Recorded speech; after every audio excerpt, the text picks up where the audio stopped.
क्या हाल चाल है भाई? क्या हाल चाल है? स्टार्ट करें। हैप्पी दिवाली सब लोगों को। Yes, good morning. हाँ, स्टार्ट करें सभी। बहुत बढ़िया। दिवाली गिफ्ट में आज एक असाइनमेंट मिलेगा, ठीक है, और एक प्लानर। एक प्लानर, एक असाइनमेंट, रिवीजन का प्लानर।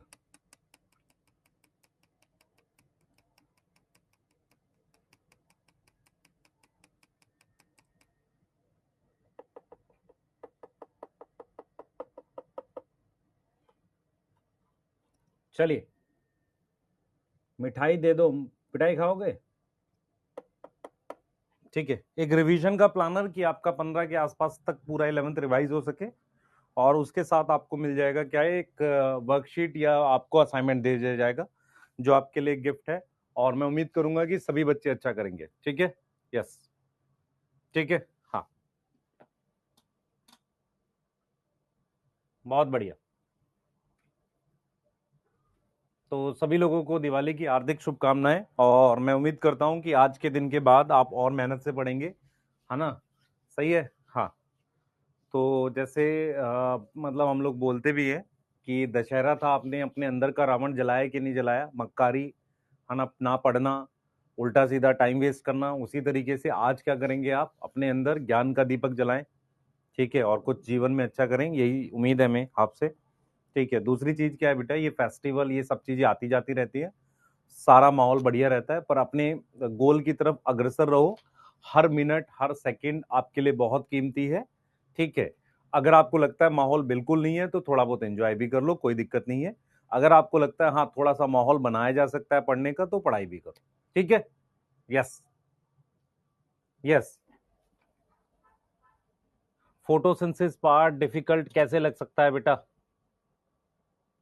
यस,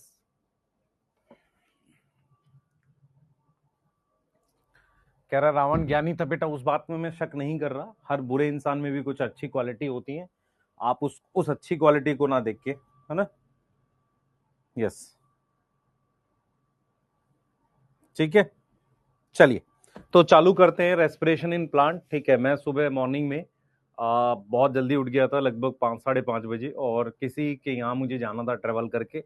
मैं वहां से जस्ट आ ही रहा हूँ, ठीक है।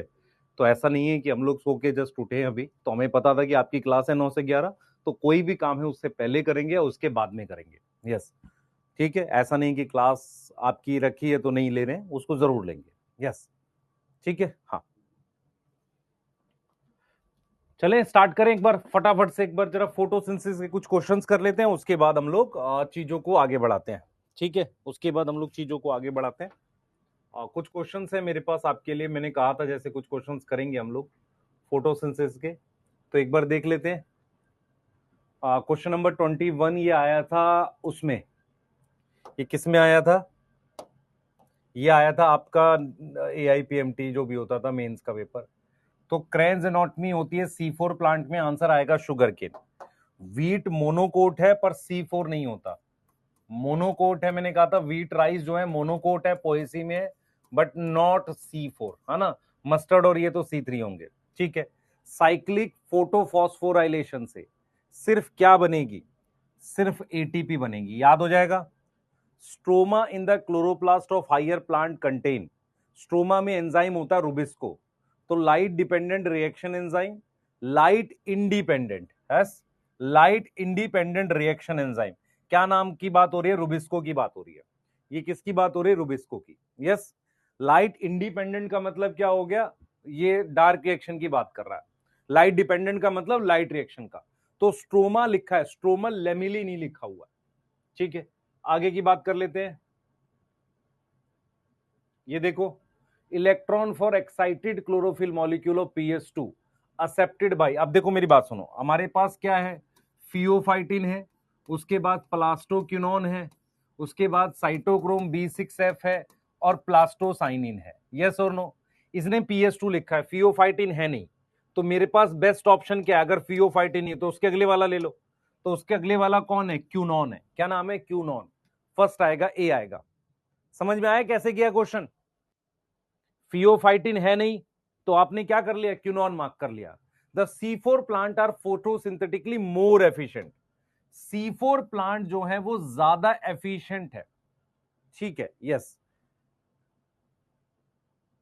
The CO2 efflux is not prevented, they have more chloroplast. ये वाली बात तो छोड़ देते हैं।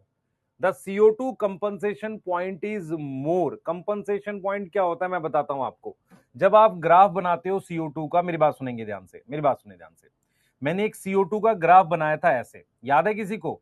एक C4 का था और एक ग्राफ मैंने जो बनाया था वो किसका था, C3 का था। याद आ रहा है किसी को? कंपनसेशन पॉइंट होता है कि मिनिमम कंसंट्रेशन जहां से फोटोसिंथेसिस स्टार्ट होती है। मैं रिपीट करूंगा, मेरी बात सुने। What is compensation point? ये मिनिमम CO2 कंसंट्रेशन जिस पर C4 और C3 फोटोसिंथेसिस स्टार्ट करते हैं। Now what is saturation point? जिसके बाद कोई और फैक्टर लिमिटिंग होता है। तो कंपनसेशन पॉइंट CO2 का C4 का कम होगा। क्यों? क्योंकि C4 प्लांट जो है कम CO2 कंसंट्रेशन पे फोटोसिंथेसिस कर सकते हैं, क्योंकि उनमें फोटो रेस्पिरेशन नहीं होती। तो CO2 कंपनसेशन पॉइंट लेस आएगा। मेरी बात समझे ध्यान से। कंपनसेशन पॉइंट वो होता है जब फोटोसिंथेसिस स्टार्ट होती है जिस पे CO2 की कंसंट्रेशन। C4 और C3 में कौन कम कंसंट्रेशन पे फोटोसिंथेसिस स्टार्ट कर सकता है? C4, क्योंकि उसमें रुबिस्को नहीं होता। रुबिस्को होता है पर वो ऑक्सीजनेज की तरह काम नहीं करता। तो CO2 कंपनसेशन पॉइंट C4 का कम होगा, मतलब कम कंसंट्रेशन पे वो स्टार्ट कर देगा। CO2 generated during photo respiration is trapped and recycle through package, ठीक है, क्लियर है? तो ज्यादा मतलब आप कहीं ना कहीं CO2 को ट्रैप कर पा रहे हो, ये लगा सकते हो, ठीक है। Efflux, CO2 efflux is not prevented, not prevented ये बनेगा तो ज्यादा सही मेरे पास डी बन जाएगा। डी कंपैरेटिवली सही बन जाएगा बेटा।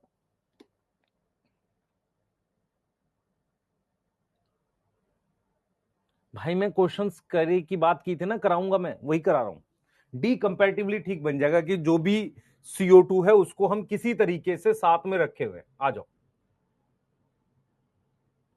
अब ये क्या कह रहा है? Photosynthesis in C4 plant is relatively limited by, देखो C4 प्लांट में लिमिटिंग है CO2 बिकॉज, बताओ, rubisco has higher affinity, 4 carbon acid is primary, effective pumping of CO2, less limiting.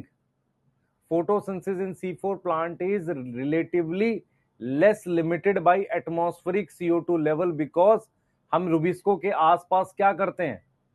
The primary fixation is mediated by PEPcase. 4 carbon acid are the primarily initial CO2 fixation product. Effective pumping of CO2 into bundle sheath cell। ये रहा, हम कम, ये देखो ये वाला answer बनेगा। क्यों बनेगा? क्योंकि हम किसी तरीके से CO2 को पंप कर रहे हैं किसमें? बंडल शीथ सेल में, ठीक है, यस। ऐसा कुछ नहीं होता, रुबिस्को की कोई हायर एफिनिटी नहीं है। ये बात गलत नहीं है, लेकिन ये दोनों बातें हो सकता है ठीक हो, लेकिन उससे उसका कुछ लेना देना नहीं है। ये कह रहा है कि एटमॉस्फेरिक CO2 लेवल कम है तब भी बढ़िया फोटोसिंथेसिस हो जाती है किसमें? C4। मेरी बात सुने ध्यान से, क्वेश्चन क्या कह रहा है? क्वेश्चन कह रहा है कि C4 प्लांट में बढ़िया फोटोसिंथेसिस हो जाती है, इवन एटमॉस्फेरिक CO2 कंसंट्रेशन से उस पर इंपैक्ट नहीं पड़ता, क्योंकि एटमॉस्फेयर की बेटा जो है कंसंट्रेशन जो है वो मान लो कुछ भी वेरी करेगी। तो रीजन क्या है? क्योंकि वो पंप कर दिया जाता है, यस। इन C3 प्लांट पहला स्टेबल प्रोडक्ट क्या है? PGA, ये आंसर आएगा। Plant adapted to low light intensity, जो लो लाइट इंटेंसिटी किसकी बात कर रहा है? ये बात कर रहा है शेड प्लांट की, यस। उसमें सन प्लांट होगा, higher rate of CO2 fixation than sun plant, more extended लूड, ये तो हट जाओ, ये दोनों हटा दो, ये हटा दो। Large photosynthetic unit size than the sun plant, higher rate of CO2 fixation than the sun plant. ये ज्यादा है बेटा। ये क्या बोल रहा है? ये फोटोसिंथेटिक यूनिट लार्ज क्यों होगी? रीजन क्या है? ज्यादा पिगमेंट्स होंगे। हमने कहा था डार्क कलर की लीव्स होती है, ज्यादा पिगमेंट्स होंगे। ये वाला हम कैसे कर रहे हैं, मेरी बात सुने। ये किसकी बात कर रहा है बेटा? ये शेड प्लांट की बात कर रहा है। किसकी? ये बेटा एक चीज आपको समझना पड़ेगा, ये बहुत पुराने क्वेश्चंस भी हैं। मैं सिर्फ क्या कर रहा हूं, अलग अलग क्वेश्चंस उठा के पुराने साल के भी आपको ये समझा रहा हूं कि आपने सोचना कैसे है क्वेश्चंस को। आप ये वाला क्वेश्चन पढ़ो, plant adopted to low light intensity, shade plant की बात कर रहा है। उनमें क्या होता है, जो क्लोरोफिल है वो ज्यादा होता है, बड़ी फोटोसिंथेटिक यूनिट होती है, उनकी लीफ गाढ़ी होती है ज्यादा कर। यस, ऐसे करना है इसको, ठीक है, फर्स्ट आएगा। और आ जाओ, कैम प्लांट्स क्या करते हैं भाई, कैम प्लांट्स क्या करते हैं, सेकेंडरी ग्रोथ, डिजीज रेजिस्टेंस क्या करते हैं, पानी बचाते हैं, क्योंकि स्टोमेटा कब खोलते हैं, रात में। In Kranz anatomy bundle sheath cells है, बताओ क्रैंस एनाटॉमी में बंडल शीथ सेल्स की थिन वॉल है, थिक वॉल है, थिक वॉल है। अच्छा, कोई इंटरसेलुलर स्पेस है, नहीं। लार्ज नंबर ऑफ क्लोरोप्लास्ट हैं, आप देख लो बन रहा है नहीं बन रहा। यस, यस, ठीक है, यस, आगे देख लेते हैं। कौन सा मिनरल फोटोलिसिस में हेल्प करता है, Mn और Cl माइनस था, तो Mn है हमारे पास, ये रहा। PGA as the first CO2 fixation product was discovered in the photosynthesis of, किसमें करा था, कैल्विन ने किया था। वो फोटोसिंथेसिस किसमें करी थी उन्होंने, एल्गी में। C4 plant are more efficient है, क्यों, higher leaf area, presence of thin cuticle, lower rate of photo respiration. Photo respiration कम होता है, इस वजह से ज्यादा एफिशिएंट है। यस, ज्यादा एफिशिएंट है, बन रहा है क्वेश्चन, ज्यादा एफिशिएंट है क्योंकि फोटो रेस्पिरेशन नहीं होता, ठीक है। अब ये बेटा इसमें सीक्वेंस सही है कि नहीं है आप ये देख लो, पर आपको ये पता होना चाहिए कौन सी ऑर्गेनल है। 3 ऑर्गेनल है ना, क्लोरोप्लास्ट, वैसे सीक्वेंस क्लोरोप्लास्ट, पेरोक्सिसोम, माइटोकॉन्ड्रिया है, पर इसमें सीक्वेंस गलत लिखा है, लेकिन और ऑप्शन नहीं है आपके पास। फोटो रेस्पिरेशन के लिए कौन सी ऑर्गेनल, ये देख लो। Both photophosphorylation and oxidative phosphorylation involve in uphill transport of proton across the membrane, ठीक है। इन डाइकॉट स्टेम क्या पूछा हुआ है, स्टेटमेंट दे रखी है, ठीक है। Dicot stem new cambium ring originate from pericycle, stem में पेरीसाइकिल से नहीं बनती, याद है किसी को, स्टेम में किस में बनती थी, मेडुलरी रेज में, गलत हो गया, ठीक है। स्टेमन इन flowers of gloriosa is polyandrous, किसी को याद है, फ्री होते हैं स्टेमन, नहीं एपीफाइलस होते हैं, एपीफाइलस होते हैं ग्लोरियोसा में। इसमें क्या होते हैं, एपीपेटलस होते हैं, ये भी गलत हो गया बेटा। ये मेरे बहुत बढ़िया क्वेश्चन है, मेंस में आया था, मेंस 2012 में, आपको थोड़ा सा आइडिया दे देता हूं। 2004 के बाद से 2012 तक एक पेपर होता था AIPMT, जिसमें 2 पार्ट होते थे, प्री और मेंस। मेंस के अंदर बायो के सिर्फ 30 क्वेश्चन आते थे। तो क्वेश्चंस के लेवल आप देखोगे कि इसने अलग अलग चैप्टर से उठा लिया है। ये वाला उठा लिया मॉर्फोलॉजी से, ये वाला उठा लिया एनाटॉमी से।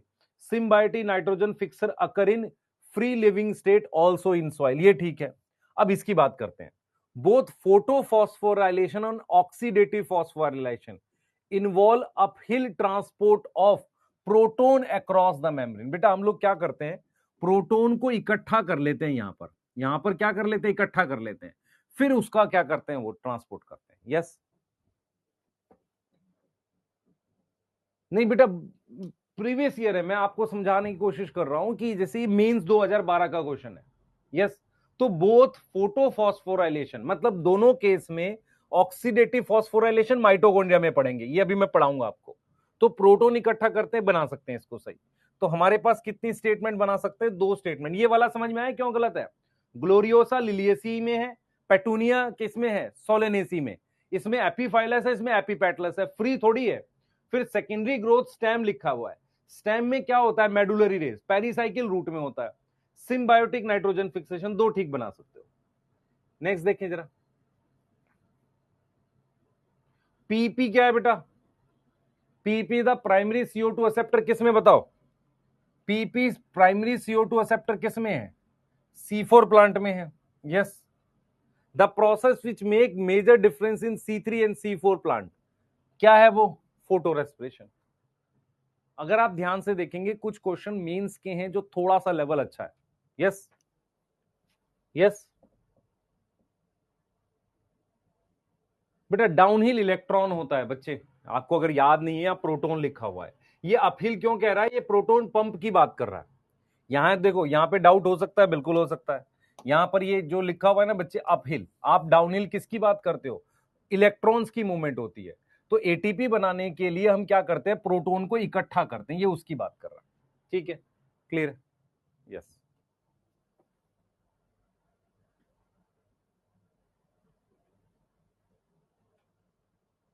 ठीक है, चलें आगे। अच्छा, एक चीज मैं और बताता हूं आपको, क्या अलग हुआ है। चलते हैं पहले ये पढ़ते हैं चैप्टर को आगे। रेस्पिरेशन इन प्लांट का सेकंड लेक्चर है। मैं थोड़ा सा चीजों को रिवाइज करता हूँ, फिर आप बताना क्या आपको मेरी बातें समझ में आ रही है। 5 मिनट रिवाइज करेंगे लास्ट लेक्चर का, फिर हम लोग आगे पढ़ेंगे। सबसे पहले एनसीईआरटी ने कैसे स्टार्ट किया। रेडी हो सब लोग? मैं चैट को एक बार प्राइवेट कर देता हूं, उसके बाद हम आगे पढ़ते हैं। कट ऑफ कितनी जाती थी आपने इस साल देखी है? कट ऑफ इस साल देखिए 540 वाली, इस पे 530 पे भी गवर्नमेंट कॉलेज मिला है, वैसी जाती थी, इवन उससे भी कम। तो मेंस वगैरह तो पेपर होता था कितने, मतलब मैं नंबर पे नहीं बता सकता क्योंकि 30 ही क्वेश्चन होते थे। तो AIPMT जब होता था, प्री और मेंस 2 पेपर होते थे, है ना। मेंस में 30 ही क्वेश्चन आते थे और मुश्किल क्वेश्चन आते थे, तो वो आपने देख लिया कैसे कुछ कुछ क्वेश्चन है।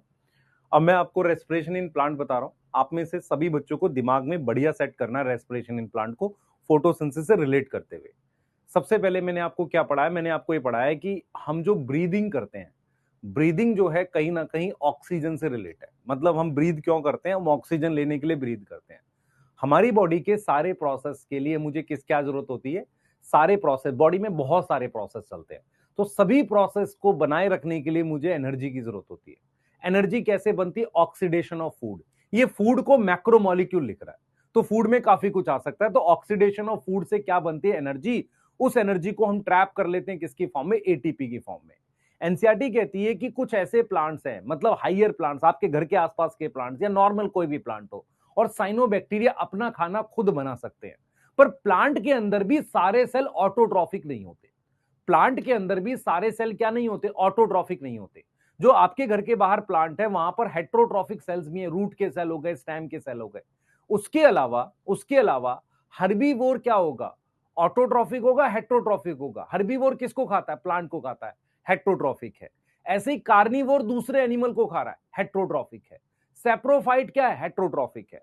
तो अगर मैं आपसे कहूं कि ह्यूमन क्या है, मान लो हर्बीवोर है अगर, या कार्निवोर, जो भी चीज मान लेते हैं, तो ह्यूमन क्या है? बेसिकली हमारे सारे सेल्स क्या है? हेट्रोट्रॉफिक है।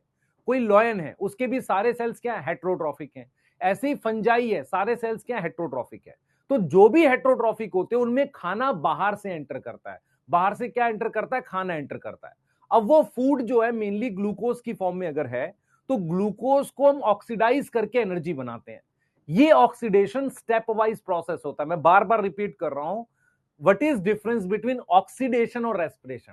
रेस्पिरेशन एक ऐसा ऑक्सीडेशन है जो स्टेप वाइज प्रोसेस होता है, जिसमें एनर्जी को ट्रैप कर लेते हैं एटीपी के अंदर। रेस्पिरेशन एक कैटाबोलिक प्रोसेस है। मैं रिपीट कर रहा हूं, रेस्पिरेशन एक कैटाबोलिक प्रोसेस है, मतलब उसमें चीजें टूटती हैं, समझो, चीजें टूटती हैं, उसको हम कह रहे हैं कैटाबोलिक प्रोसेस।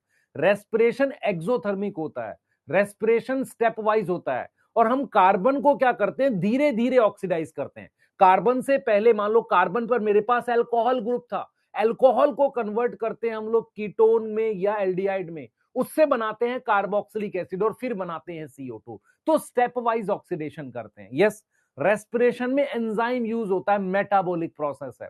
मेरी बात समझ में आ रही है? मेटाबॉलिक प्रोसेस है। और रेस्पिरेशन वाला जो प्रोसेस है वो सेल के अंदर होता है, उसे हम कहते हैं सेलुलर रेस्पिरेशन। क्या यहां तक ठीक है बात? यहां तक ठीक है बेटा? मेहंदी हसन बाद में बात करते हैं उस पर। यहां तक ठीक है?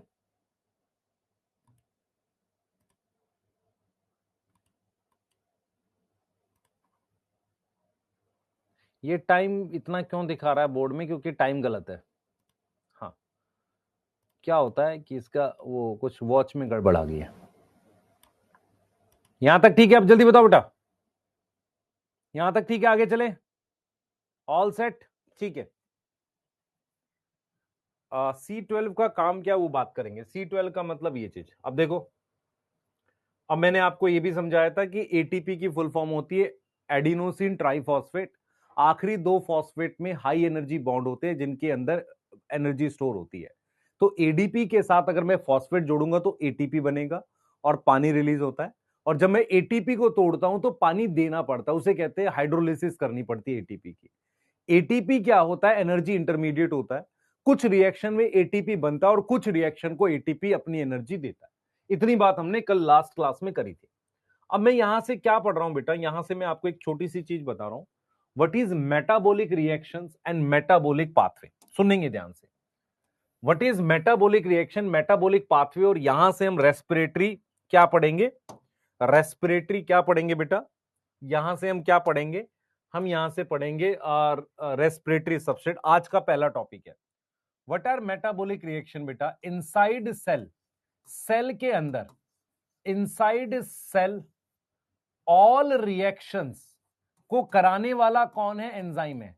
All reactions catalyse bye enzyme, सारे रिएक्शन को कौन कराता है, एंजाइम कराता है। सारे के सारे रिएक्शंस को कौन कराता है, एंजाइम कराता है। तो एंजाइम वाले जितने भी रिएक्शंस हैं उनको क्या बोलते हैं, मेटाबॉलिक रिएक्शन बोलते हैं।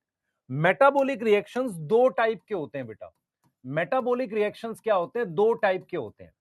एक होते हैं कैटाबॉलिक, जिनमें क्या हो रहा होता है, ब्रेक डाउन हो रहा होता है, जिसमें क्या होता है, ब्रेक डाउन होता है, ब्रेक डाउन ऑफ कंपाउंड होता है, ब्रेक डाउन ऑफ क्या होगा, कंपाउंड होगा।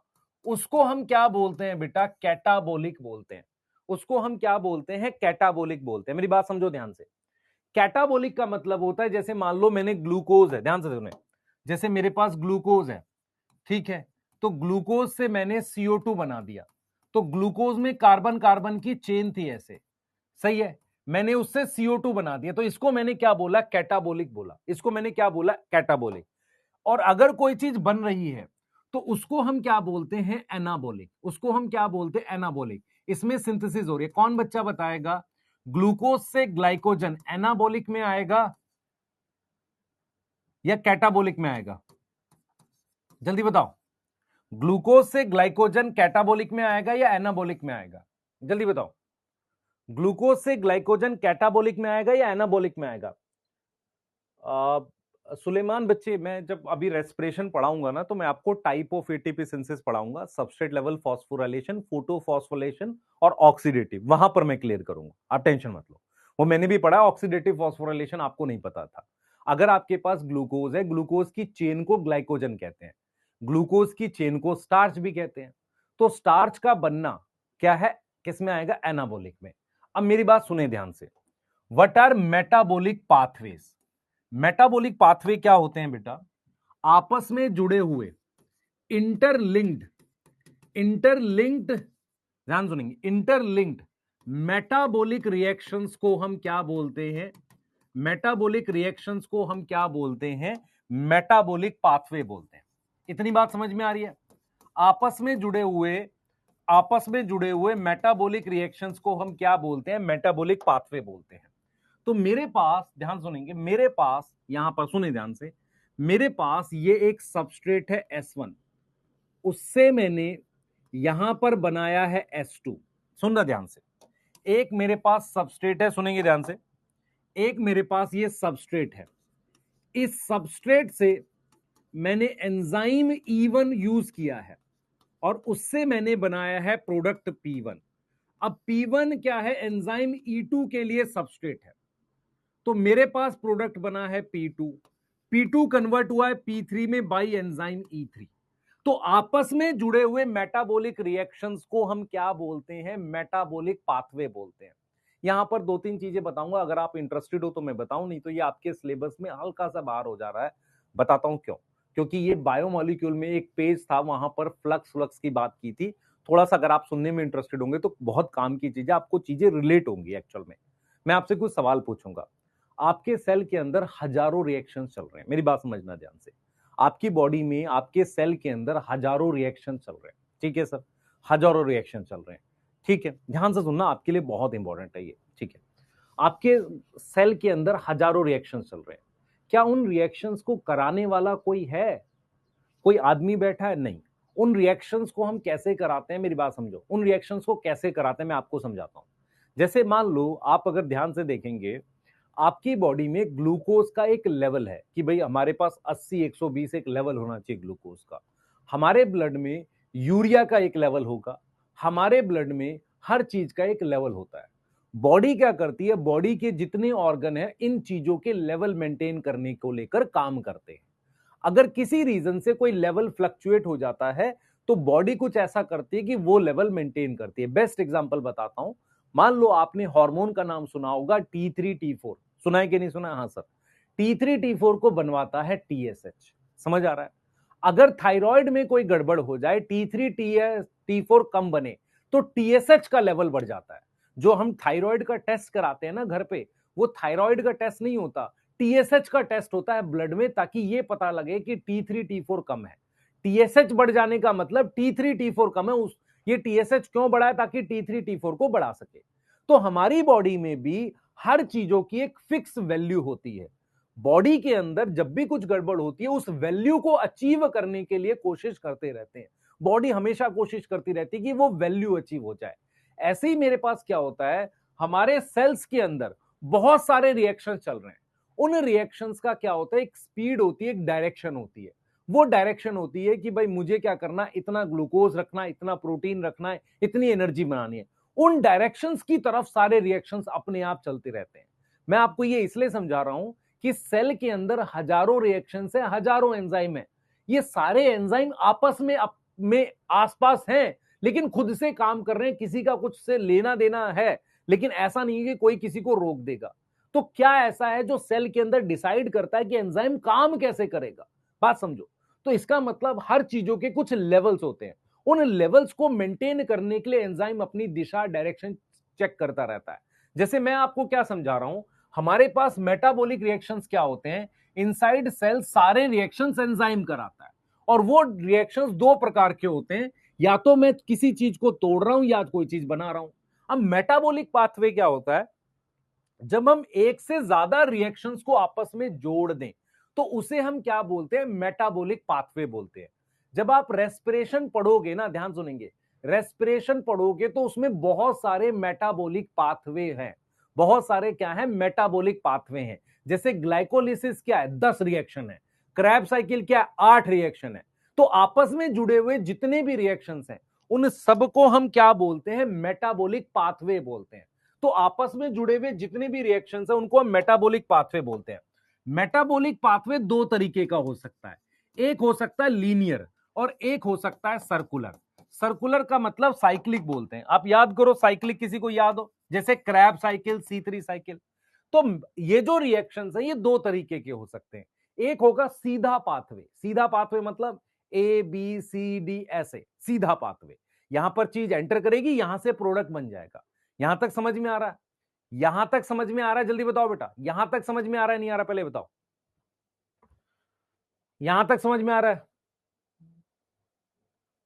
भाई सिंपल बात, भूल जा जो मैंने तेरे को बताया, कुछ नहीं बताया, भूल जा इस टॉपिक पे जो बोला। अभी मेरी बात सुन ध्यान से। सेल के अंदर तो मेरी बॉडी में, तेरी बॉडी में जितने भी रिएक्शन चल रहे हैं, क्या कोई ऐसा रिएक्शन है जो बिना एंजाइम के हो सके? नहीं हो सकता। जितने भी रिएक्शन एंजाइम से होते हैं उन्हें हम क्या बोलते हैं, उन्हें हम क्या बोलते हैं, मेटाबॉलिक रिएक्शन बोलते हैं। मेटाबॉलिक रिएक्शन दो तरह के हैं, एक है कोई चीज का टूटना और एक है किसी चीज का बनना। जैसे अगर मैं बोलूं ग्लूकोज से ग्लाइकोजन बनना, ग्लूकोज टू ग्लाइकोजन बनना, ये एनाबॉलिक रिएक्शन है। ये क्या है, एनाबॉलिक रिएक्शन है। अब मैं तेरे को बता रहा हूं व्हाट आर मेटाबॉलिक रिएक्शन। भाई इस सबस्ट्रेट से ये प्रोडक्ट बना, इस एंजाइम से ये प्रोडक्ट इस एंजाइम का सबस्ट्रेट है। मेरी बात समझ में आ रही है? फिर इससे ये प्रोडक्ट बना, इसका मतलब सेल के अंदर ये सबस्ट्रेट होना चाहिए और ये 3 एंजाइम होना चाहिए, ये प्रोडक्ट बन जाएगा। अब सवाल ये उठता है, मेरी बात सुनो, सवाल ये उठता है डायरेक्शन कैसे डिसाइड होगी। मतलब क्या हुआ कि जैसे मान लो, मेरी बात सुनो ध्यान से, मान लो मेरे पास ये 100 सबस्ट्रेट है, तो ये कन्वर्ट होते होते फाइनली किस में कन्वर्ट हो जाएंगे, 100 P3 में कन्वर्ट हो जाएंगे। मैं बस आपको ये समझाने की कोशिश कर रहा हूं कि हमारे पास, सुनो ध्यान से, हमारे पास मान लीजिए ये जितने भी रिएक्शंस हैं ये रिवर्सिबल हैं। ऐसे रिवर्सिबल समझ में आता है, दोनों डायरेक्शन में हो सकते हैं। मेरी बात समझने की कोशिश करना सारे बच्चे। मैं आपसे कह रहा हूं कि बहुत सारे जो रिएक्शंस होते हैं वो रिवर्सिबल होते हैं। रिवर्सिबल के साथ क्या प्रॉब्लम होती है मैं आपको समझाता हूं। देखो रिवर्सिबल के साथ क्या प्रॉब्लम होती है। मान लो ये सबस्ट्रेट 100 है, इसने यहां पर ये 100 P1 बना दिया। ये P1 उधर भी जा सकता है, इधर भी जा सकता है। अब इसने क्या किया, आगे जाकर मैं मान लो ये 100 P1 जो था, इसने क्या किया बेटा, इसने 50 P1 और 50 P2 बना दिया। ये इधर भी आ सकता है, इधर भी आ सकता है। मैं बस आपको यह समझाने की कोशिश कर रहा हूं कि मैक्सिमम रिएक्शंस जो होते हैं वो रिवर्सिबल होते हैं। रिवर्सिबल क्या है, दोनों डायरेक्शन में जा सकता है, दोनों डायरेक्शन में जा सकता है। इतनी बात समझ में आ रही है? इतनी बात समझ में आ रही है? अरे बोलो। सबसे पहले what our metabolic reactions? Chemical reactions जो एंजाइम कराता है। कैटाबॉलिक, कैटाबॉलिक, कैटाबॉलिक क्या होता है? जिसमें कोई चीज टूट रही होगी। एनाबॉलिक बन रही होगी। What our metabolic pathway? Group of reactions, group of reaction जो आपस में जुड़े हुए हैं। वो दो तरह के हो सकते हैं। लीनियर समझ में आता है? लीनियर मतलब ऐसा पाथवे, एक सबस्ट्रेट से प्रोडक्ट बना P1 P2 P3 ऐसे करके। और साइक्लिक का मतलब ए कन्वर्ट हुआ बी में, बी कन्वर्ट हुआ सी में, सी कन्वर्ट हुआ डी में, फिर ये, इसको साइक्लिक कहते हैं। अब बहुत सारे मेटाबॉलिक रिएक्शंस जो होते हैं वो रिवर्सिबल होते हैं। मैनी मेटाबॉलिक रिएक्शंस क्या होंगे? रिवर्सिबल होंगे। मैनी मेटाबॉलिक रिएक्शन क्या होंगे? रिवर्सिबल होंगे। अच्छा मेरी बात सुनिए ध्यान से। अच्छा आप में से अगर ये बात समझ पाओ, मान लो 100 सबस्ट्रेट है, 100 सबस्ट्रेट कन्वर्ट हो जाएगा 100 प्रोडक्ट में, ये इसमें और ये इसमें। अगर ये ऐसा है तो क्या ये वापसी भी कन्वर्ट हो सकता है? हो सकता है, वापसी भी कन्वर्ट हो सकता है। इतनी बात समझ में आ रही है? इसका मतलब क्या है? मैं सेम पाथवे दोनों डायरेक्शन में यूज कर सकता हूं। इतनी बात समझ में आ रही है? मैं चाहूं तो इससे ये बना सकता हूं और मैं चाहूं तो इससे ये बना सकता हूं। डिसाइड कैसे करेंगे क्या बनाना है? मान लो मेरे पास ये 100 बन गया, अगर मैं इसको रिमूव करता रहूं तो ये फॉरवर्ड डायरेक्शन में आ जाएगा। किसी को याद है? किसी ने ली चैटरल प्रिंसिपल पढ़ा है कि नहीं पढ़ा है? ली चैटरल नाम का एक प्रिंसिपल पढ़ा है कि इक्विलिब्रियम में पढ़ा है कि नहीं पढ़ा है? मेरे पास 100 ए है 100 बी है। अगर मैं बी को घटा दूं तो इस डायरेक्शन में आ जाएगा, मैं अगर ए को घटा दूं तो इस डायरेक्शन में आ जाएगा। याद समझ में आ रहा है? तो मैं आपको यह समझा रहा हूं कि बहुत सारे मेटाबॉलिक रिएक्शन रिवर्सिबल होते हैं। सेम मेटाबॉलिक पाथवे समझो, मैंने जो मेटाबॉलिक पाथवे उनको दोनों डायरेक्शन में यूज कर सकता हूं। मेटाबॉलिक पाथवे जो है उनको यूज कर सकते हैं, can be use in many direction, कई डायरेक्शन में, दो सॉरी इन बोथ डायरेक्शन। आप दोनों डायरेक्शन में यूज कर सकते हो, दोनों डायरेक्शन में यूज कर सकते हो, इधर भी और इधर भी। ये वाली बात समझ में आ रही है? ये वाली बात समझ में आई कि नहीं आई? कैल्विन साइकिल मेटाबॉलिक पाथवे है। यस, मेरी बात सुनो ध्यान से। What our metabolic pathway? आपस में जुड़े हुए रिएक्शंस को मेटाबॉलिक पाथवे कहते हैं। मेटाबॉलिक पाथवे में बहुत सारे रिएक्शन रिवर्सिबल होते हैं। इसका मतलब यह हुआ मैं इसको इधर भी यूज कर सकता हूं, इधर भी यूज कर सकता हूं।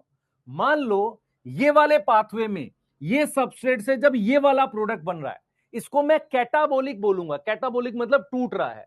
तो अपोजिट डायरेक्शन में एनाबॉलिक बोलूंगा कि नहीं, ये बताना बस। मान लो मेरे पास 10 रिएक्शन है, अगर कोई चीज टूट रही है, अगर कोई चीज टूट रही है तो मैं क्या बोलूंगा? मैं कहूंगा ये पाथवे कैटाबॉलिक है। अगर कोई चीज बन रही है तो मैं क्या बोलूंगा? ये पाथवे एनाबॉलिक है। जैसे मैं ये कह रहा हूं कि मान लेते हैं यहां ग्लूकोज से मैंने पायरुवेट बनाया, मैंने तोड़ा, तो अगर इस डायरेक्शन में कैटाबॉलिक है तो अपोजिट डायरेक्शन में एनाबॉलिक होगा कि नहीं होगा? यस। इतनी बात समझ में आ रही है? इतनी बात समझ में आ रही है कि नहीं बताओ?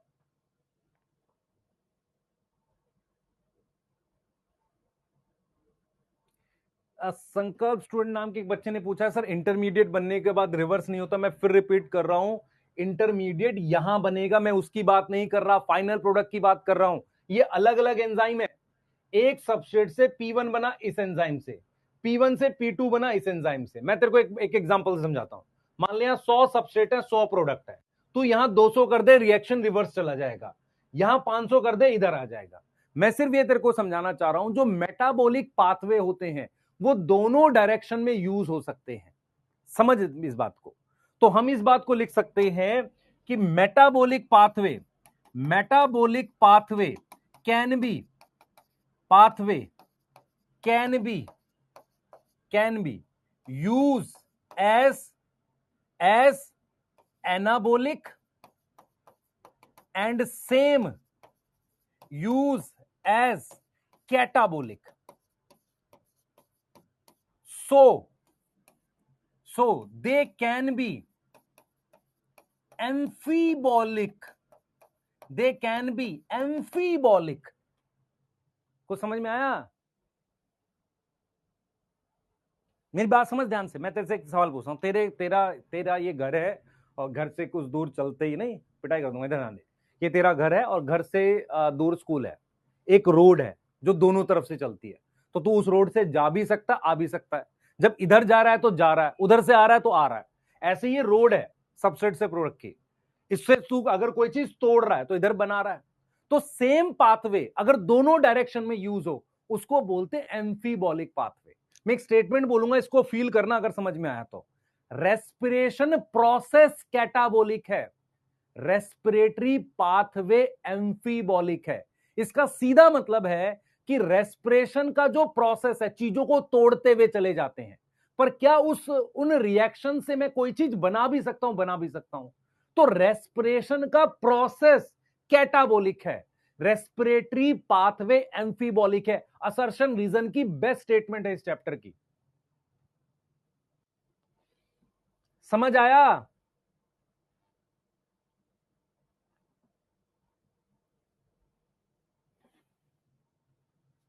समझ आया नहीं आया?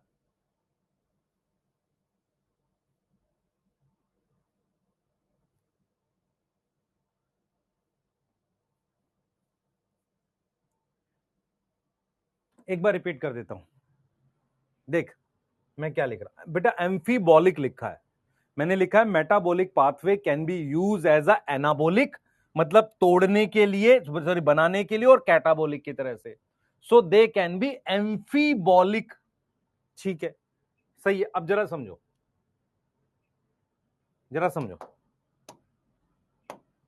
देख मान ले ये मेरे पास ए है, ए से बी, बी से सी, सी से डी, यहां E1 है, E2 है, E3 है। मैं कह रहा हूं कि ये सेम, मान लो इधर मैं अगर इस डायरेक्शन में जा रहा हूं, इसको मैं कह रहा हूं कैटाबोलिक, मतलब तोड़ रहा हूं। कैटाबोलिक मतलब ब्रेक कर रहा हूं। सेम रिएक्शंस को अगर मैं यूज करूंगा, सेम रिएक्शंस को, और अगर डी से ए बनाऊंगा, तो इसको बोल रहा हूं एनाबोलिक। मतलब मैं क्या कर रहा हूं, मेरी बात समझना ध्यान से। मान लेते हैं ये कार्बन की ऐसे चेन होती है, और यहां पर मेरे पास ये 3 कार्बन का बन रहा है। इसका मतलब यहां पर ये कार्बन टूट गया होगा ना बीच से। तो मैं ये समझा रहा हूं, जब आप ए से डी बना रहे हो तो हो सकता है चीजें टूट रही हो, लेकिन जब आप डी से ए बनाओगे बन रही हो। तो इसका मतलब ये हुआ कि ये जो पाथवे है, पाथवे का मतलब ये ग्रुप ऑफ रिएक्शंस, ये दोनों डायरेक्शन में यूज हो सकते हैं, इसलिए इनको एम्फीबॉलिक कहते हैं। और लेकिन जो ये वाली डायरेक्शन है ये रेस्पिरेशन की है। तो स्टेटमेंट क्या है सुनो, स्टेटमेंट 1 है कि रेस्पिरेशन क्या है, कैसा प्रोसेस है? Respiration is catabolic process, respiration is catabolic process. दूसरी statement, respiratory pathway, respiratory pathway जो है वो एम्फीबॉलिक है। एम्फीबॉलिक का मतलब होता है वो दोनों डायरेक्शन में यूज हो सकते हैं। यस और नो?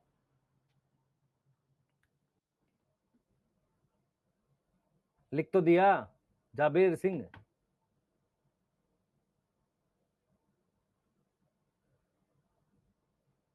कैटाबोलिक पार्ट यूज होता है, एनाबोलिक नहीं।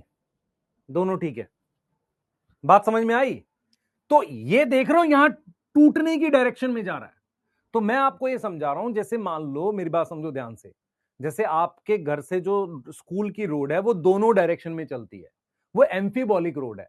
लेकिन जब आप घर से स्कूल जा रहे हो तो जा रहे हो ना, तो रेस्पिरेशन का प्रोसेस कैटाबोलिक है। प्रोसेस कैटाबोलिक है मतलब उसमें जो भी डायरेक्शन यूज होगी तोड़ने की तरफ होगी, लेकिन वो जो रिएक्शंस हैं कुछ बनाने के लिए भी यूज हो सकते हैं। इसलिए हम कहते हैं रेस्पिरेटरी पाथवे। पाथवे समझ में आता है? वो रिएक्शंस जो रेस्पिरेशन प्रोसेस में यूज होते हैं, वो रिएक्शंस, वो एम्फीबॉलिक है, मतलब बायोसिंथेसिस में। तो जब आप ये लाइन पढ़ोगे ना, रेस्पिरेटरी सबस्ट्रेट के अराउंड, तो आप ये बात पढ़ोगे कि रेस्पिरेशन में क्या होता है, कार्बन के कंपाउंड को तोड़ के एनर्जी बनाते हैं, और जो कुछ चीजें बीच में बनती है उनसे हम कुछ और भी बना सकते हैं। कुछ और क्या बना सकते हैं वो समझाऊंगा। यहां तक समझ में आया? क्या सर ये पढ़ाना जरूरी था? बेटा मुझे यहां पर 3-4 बातें समझानी थी। सबसे पहले तुम्हारे दिमाग में बैठना चाहिए कि कोई भी ऐसा केमिकल रिएक्शन नहीं होता हमारी बॉडी में जो बिना एंजाइम के हो। दूसरा, हमारे पास 2 तरह के केमिकल रिएक्शन है, या तो कोई चीज बन रही होती है या टूट रही होती है, या तो वो कैटाबोलिक है या एनाबोलिक है। आपस में जुड़े हुए केमिकल रिएक्शंस को हम क्या बोलते हैं? क्या बोलते हैं? Metabolic pathway. Metabolic pathway linear भी हो सकता है, जैसे कि ग्लाइकोलिसिस, और साइक्लिक भी हो सकता है। मेटाबॉलिक पाथवे के बहुत सारे एंजाइम रिवर्सिबल होते हैं। तो इसका मतलब मैं सेम पाथवे दोनों दिशा में यूज कर सकता हूं, तोड़ने के लिए भी, बनाने के लिए भी। इसलिए पाथवे जो होते हैं वो एम्फीबॉलिक हो सकते हैं। क्या सारे पाथवे एम्फीबॉलिक होते हैं? नहीं, सारे पाथवे नहीं होते, पर रेस्पिरेशन में यूज होने वाले बहुत सारे पाथवे एम्फीबॉलिक होते हैं। क्या यहां तक क्लियर है?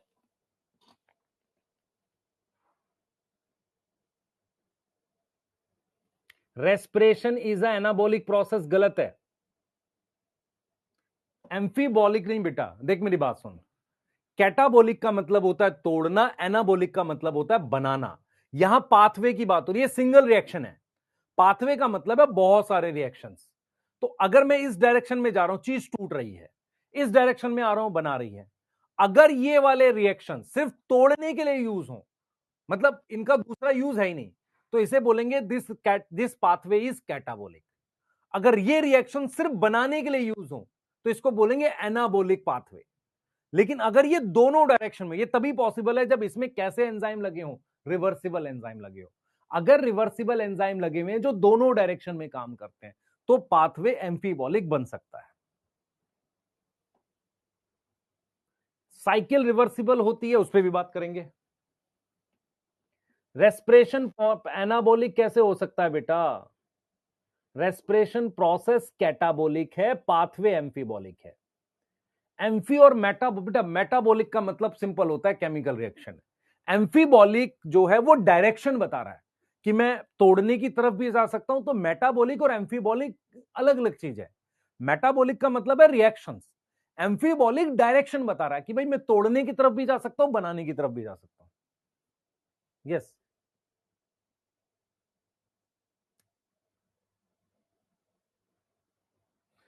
साइकिल रिवर्सिबल होगी। यस, लास्ट लाइन क्या लिखा है देखो, मेटाबॉलिक पाथवे मतलब ये पाथवे चीजों को बनाने के लिए यूज कर सकते हैं और तोड़ने के लिए भी। इसीलिए इनको क्या बोलते हैं? एम्फीबॉलिक पाथवे बोलते हैं। कोई दिक्कत है? कोई दिक्कत है बताओ। लास्ट लाइन बता तो दिया। E1 E2 सेम होना चाहिए। क्यों सेम क्यों होना चाहिए? एंजाइम E1 अलग है, E2 अलग है। लास्ट लाइन क्या कह रहा है?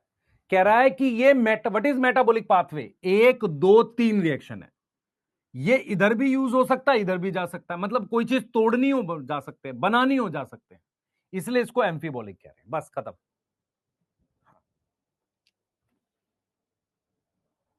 अगले संडे को फोटोसिंथेसिस, एनाटॉमी, मॉर्फोलॉजी, कई चीजें डाल दी मैंने ताकि आप रिवाइजन करो। अब बना लो भाई इसको, इसको भी बना लो। ये लिख लिया हो तो ये बना लो, फिर अगला बना लो। हाँ,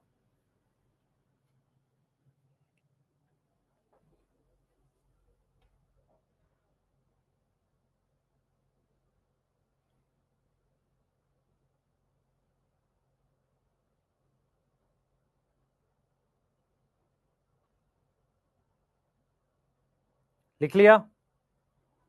जल्दी बताओ।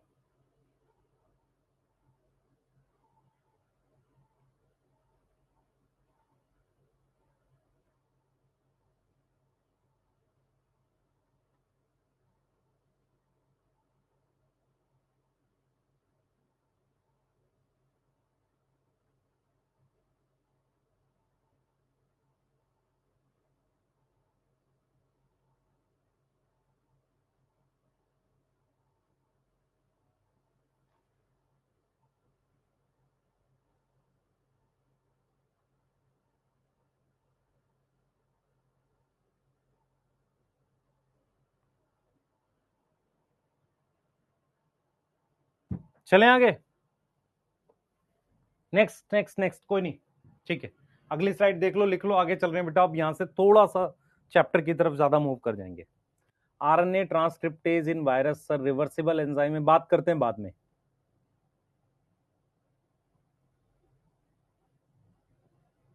टेस्ट का सिलेबस बेटा बता तो दिया आपको। एक आएगा फोटोसिंथेसिस, दूसरा आएगा आपका एनाटॉमी और मॉर्फोलॉजी। E1 E2 को हेल्प करता होगा कैटाबोलिज्म में बेटा। E1 का E2 से कुछ लेना देना नहीं है, दोनों अलग अलग एंजाइम है। पर बस कितना है कि इसका प्रोडक्ट इसका सबस्ट्रेट है, बिल्कुल हो सकता है। अगर आपको कोई कोई पाथवे बनाना है तो एक एंजाइम का प्रोडक्ट दूसरे एंजाइम का सबस्ट्रेट है। ठीक है, यहां तक क्लियर है? नेक्स्ट करते हैं बेटा, हम पढ़ रहे हैं कॉन्सेप्ट ऑफ रेस्पिरेटरी सबस्ट्रेट।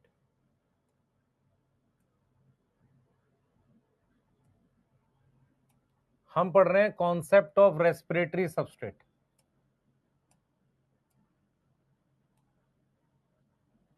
ठीक है, पढ़ें क्या है ये बात करते हैं, इस पे बात करते हैं, समझते हैं। पहले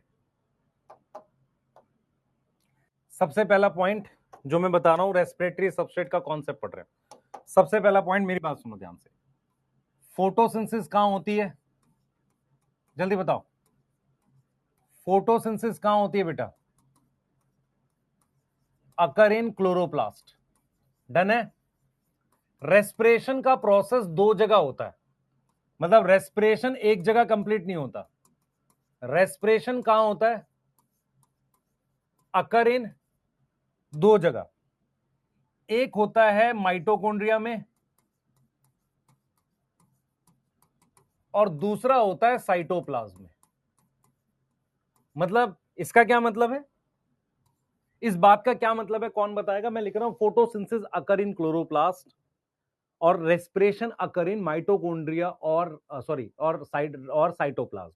इसका सीधा मतलब यह है कि रेस्पिरेटरी एंजाइम्स, रेस्पिरेशन के एंजाइम्स कहां लोकेट होते हैं? माइटोकॉन्ड्रिया और साइटो, इसका यह मतलब है।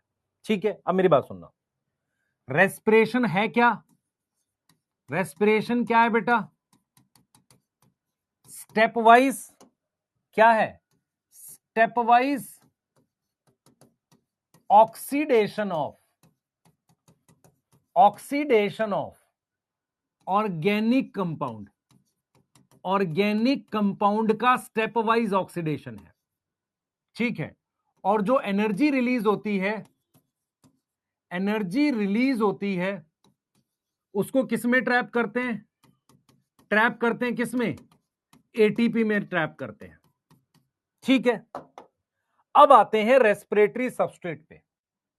अब बात करते हैं हम लोग रेस्पिरेटरी सबस्ट्रेट की, ध्यान से सुनना। हम बात कर रहे हैं रेस्पिरेटरी सबस्ट्रेट की, रेस्पिरेटरी सबस्ट्रेट की सिंपल भाषा में बात करूंगा, ध्यान से सुनेंगे, मेरी बात समझो ध्यान से। सबसे पहले आप लोगों को यह पता है कि रेस्पिरेशन कहां होता है? सेल में होता है। सेल में दो जगह होगा, एक होगा माइटोकॉन्ड्रिया और एक होगा साइटोप्लाज्म। अब रेस्पिरेशन क्या है? स्टेप वाइज हम लोग क्या कर रहे हैं? चीजों को ऑक्सीडाइज कर रहे हैं जो ऑर्गेनिक है और एनर्जी को ट्रैप कर रहे हैं एटीपी में। रेस्पिरेटरी सबस्ट्रेट क्या होता है? ये वो ऑर्गेनिक कंपाउंड है जिनको तोड़कर आप एनर्जी बना सकते हो। मेरी बात समझो ध्यान से, रेस्पिरेटरी सबस्ट्रेट क्या है बेटा? ये दोज ऑर्गेनिक कंपाउंड है, दोज ऑर्गेनिक कंपाउंड जिनका क्या हो सकता है? Which can be oxidise in stepwise manner to produce energy. अब मेरी बात सुनना ध्यान से, जो मैं आपको बताऊंगा इसका मतलब यह है कि रेस्पिरेशन सेल के अंदर, और आपने एक ऐड देखी थी कभी, आपको याद होगा, आपने एक ऐड देखी थी सोना चांदी च्यवनप्राश की। सुना ध्यान से, क्या सोना चांदी च्यवनप्राश किसी प्रकार की सेल के अंदर ऊर्जा बनाता है? मेरे हिसाब से नहीं। आपको यह समझना पड़ेगा कि हमारे पास जो सेल ऑलरेडी है, ये सेल है, तो इस सेल के अंदर हमारे पास पहले से कुछ रिएक्शंस होते हैं, ऐसे ए कन्वर्ट हो रहा है बी में, बी कन्वर्ट हो रहा है सी में, सी कन्वर्ट हो रहा है डी में, पहले से रिएक्शंस होते हैं। इन रिएक्शंस को हम क्या नाम देते हैं? Metabolic pathway. क्या नाम देते हैं? Metabolic pathway. अब इस मेटाबॉलिक पाथवे जो बेसिकली कौन से पाथवे हैं? रेस्पिरेटरी पाथवे हैं। बेसिकली इस मेटाबॉलिक पाथवेज का क्या नाम है? रेस्पिरेशन में यूज हो रहे हैं, क्या नाम है? रेस्पिरेटरी पाथवे है। ध्यान से सुनेंगे, अगर आपको मेरी बात समझ में आएगी तो। आपको यह समझना है कि ये जो कॉन्सेप्ट है रेस्पिरेटरी सबस्ट्रेट का, क्या है? आपको समझना है कि सेल के अंदर ऑलरेडी एंजाइम प्रेजेंट होते हैं, बहुत सारे, और ये सारे एंजाइम मिलके एनर्जी बना सकते हैं। जो भी चीज इनके अंदर एंटर कर सकती है कहीं भी, जैसे फॉर एग्जांपल मान लो ग्लूकोज है, तो ग्लूकोज क्या है, इन रिएक्शन में यहां एंटर कर सकता है। प्रोटीन है, वो कुछ ऐसे कंपाउंड में कन्वर्ट होगा जो यहां एंटर कर जाए। फैट है, फैट मान लो यहां एंटर कर जाए। ऑर्गेनिक एसिड है, वो इन रिएक्शंस में कहीं पर मान लो यहां एंटर कर जाए। मैं सिर्फ आपको यह समझा रहा हूं, रेस्पिरेटरी सबस्ट्रेट ऑर्गेनिक कंपाउंड होते हैं जो इन रिएक्शंस में एनर्जी बना सकता है। रिएक्शन ऑलरेडी सेल्स में होते हैं, कोई नए रिएक्शन नहीं है। ऑलरेडी सेल के अंदर बहुत सारे रिएक्शंस होते हैं जो एनर्जी बनाने के लिए होते हैं, मतलब सॉरी रिएक्शंस होते हैं, उनको रेस्पिरेटरी पाथवे कहते हैं। तो कोई भी ऐसी चीज जो इन रिएक्शंस में एंटर करके एनर्जी बना सके उसे रेस्पिरेटरी सबस्ट्रेट कहते हैं। सोना, चांदी, प्लास्टिक, लोहा ये एनर्जी नहीं बना सकते। क्यों? क्योंकि इनको तोड़ने के लिए सेल के अंदर कोई रिएक्शन ही नहीं है। इसका मतलब ये हो गया रेस्पिरेटरी सबस्ट्रेट ये वो ऑर्गेनिक कंपाउंड है, समझो ध्यान से, वो ऑर्गेनिक कंपाउंड है जो क्या करते हैं बेटा, जो इन रिएक्शंस में एंटर कर सकते हैं। क्या करते हैं? रेस्पिरेटरी सबस्ट्रेट क्या करता है बेटा? रेस्पिरेटरी सबस्ट्रेट क्या करता है? Can enter into these reactions, in reactions में एंटर कर सकता है टू प्रोड्यूस एनर्जी। इसका मतलब आप अगर कोई भी कंपाउंड का नाम लो, अगर वो इन रिएक्शंस में एंटर नहीं करेगा तो एनर्जी नहीं बनाएगा। दूसरी चीज समझना, अगर मैं आपसे कहूं रेस्पिरेटरी सबस्ट्रेट के दो रोल होते हैं, अगर आपसे कोई पूछे रेस्पिरेटरी सबस्ट्रेट जो है उसके कितने रोल होते हैं, दो रोल होते हैं मेनली, दो रोल होते हैं।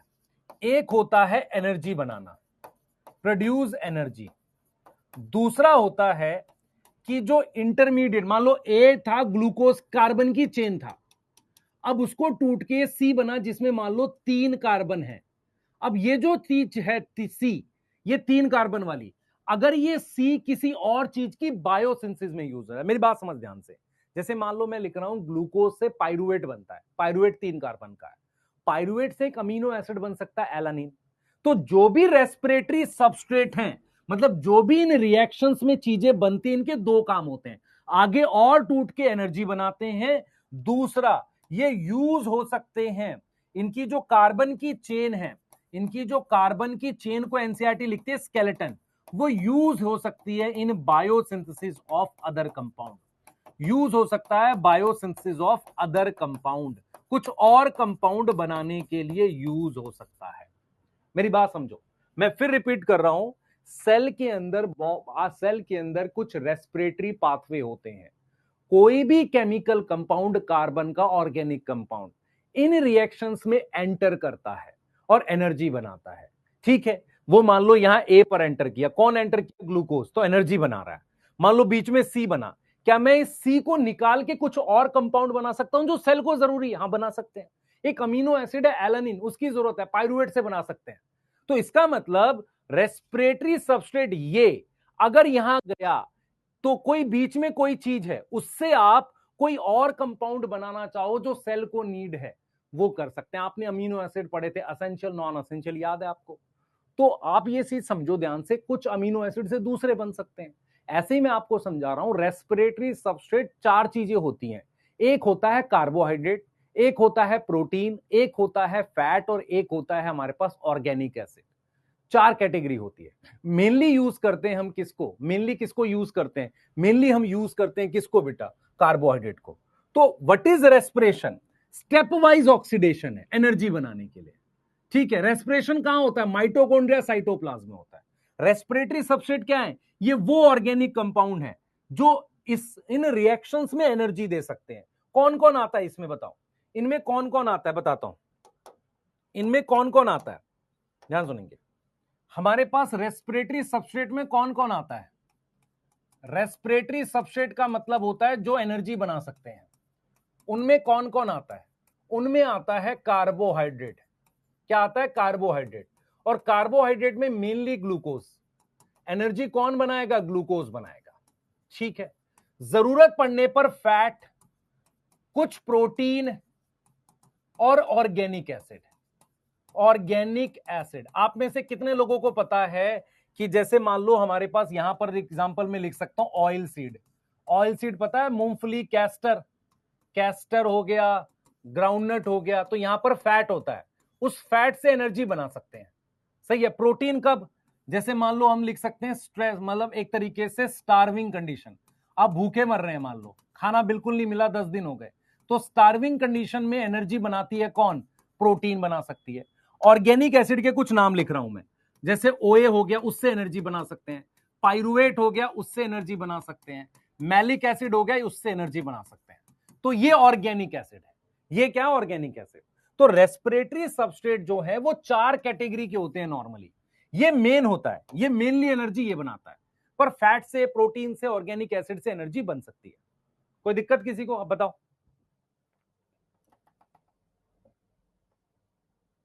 ये बॉक्स वाला समझा दीजिए, फिर समझाता हूं, मेरी बात सुन। ये मान ले तेरी कोशिका है, सुन ध्यान से, ये तेरी बॉडी की कोशिका है। सर इसमें कितने रिएक्शन चल रहे हैं, बहुत सारे।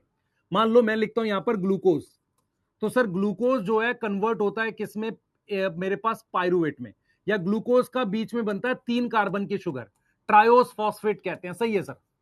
फिर मेरे पास क्या बनता है, पायरुवेट बनता है। पायरुवेट कितने कार्बन का है सर, 3 कार्बन का है। उसके बाद मेरे पास आ जाती है क्रैब साइकिल, सही है सर। तो ये सारे रिएक्शन सेल के अंदर है, मेरी बात समझ में आ रही है, ठीक है। क्रैब साइकिल माइटोकॉन्ड्रिया में होती है, ग्लाइकोलिसिस है, ये कहां होती है, साइटोप्लाज्म में। मैं सिर्फ आपको ये समझा रहा हूं कि रेस्पिरेटरी सबस्ट्रेट वो कंपाउंड होते हैं, जैसे मान ले मेरे पास ग्लूकोज है, आपके सेल ने ग्लूकोज खाया, तो वो इन रिएक्शंस में चलने चला जाएगा। आपने क्या किया, आपने कुछ फैट खाया, तो फैट से अगर एनर्जी बनानी है तो फैट कहीं पर यहां बीच में एंटर करने लगेगा ऐसे, या बाद में एंटर करने लगेगा। प्रोटीन कहीं पर यहां एंटर करेगी जरूरत पड़ने पर, सही है। ऑर्गेनिक एसिड अगर आपने कहीं से खा लिए, बहुत से ऑर्गेनिक एसिड हम लोग कई बार खा जाते हैं, है ना, कुछ सिट्रस फूड में कहीं भी है, या किसी भी तरह के खाने में, तो वो डायरेक्टली मान लो यहां एंटर कर गई।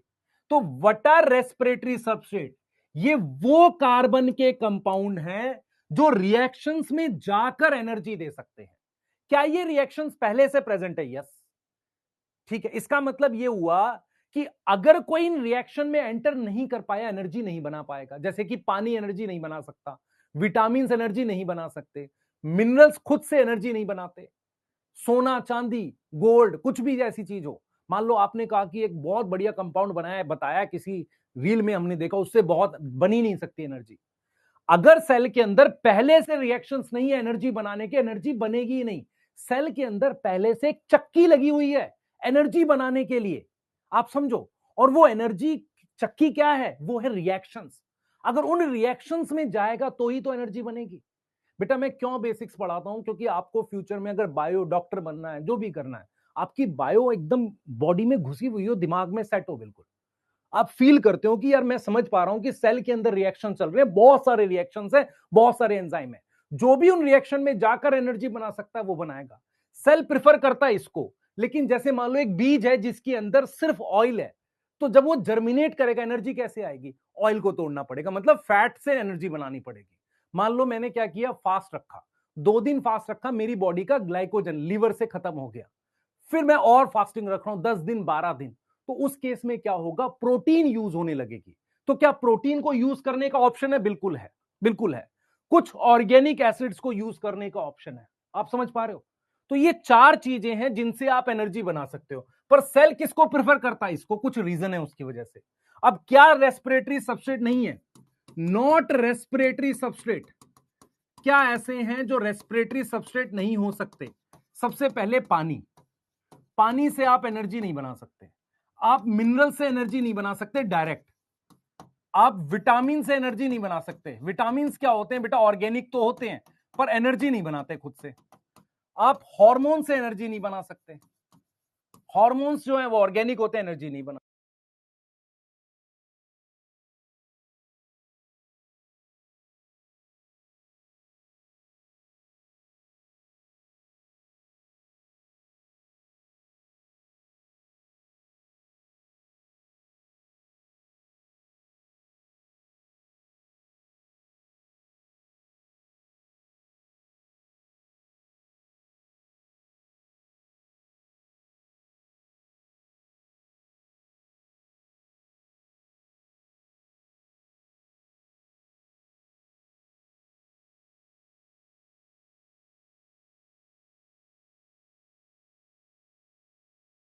अब आवाज आ रही है?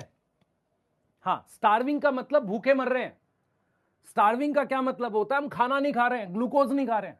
तो स्टार्विंग कंडीशन में जो है मेरे पास जो प्रोटीन है, अब मैंने कहां से छोड़ दिया, मुझे आवाज कहां से नहीं आई बताओ, आवाज कहां से गायब हुई थी? लास्ट वाला, जैसे ग्लूकागोन है, ग्लूकागोन एक हार्मोन है, तो वो रेस्पिरेटरी सबस्ट्रेट है, नहीं है?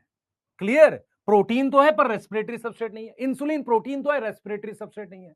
तो कोई भी ऑर्गेनिक कंपाउंड जो हार्मोन नहीं है, विटामिन नहीं है, मिनरल्स नहीं है, पानी नहीं है, उसको और ऑर्गेनिक है और रिएक्शन में एंटर कर सकता है। रेस्पिरेटरी सबस्ट्रेट होने के लिए क्या कंडीशन है? पहला ऑर्गेनिक, दूसरा रिएक्शन में एंटर कर सके। समझ आ रहा है? समझ आया? विटामिन क्यों नहीं है बेटा? विटामिन इज लाइक अचार। अगर जैसे तू सब्जी खाता है कटोरा भर के, अचार इतना सा चाहिए।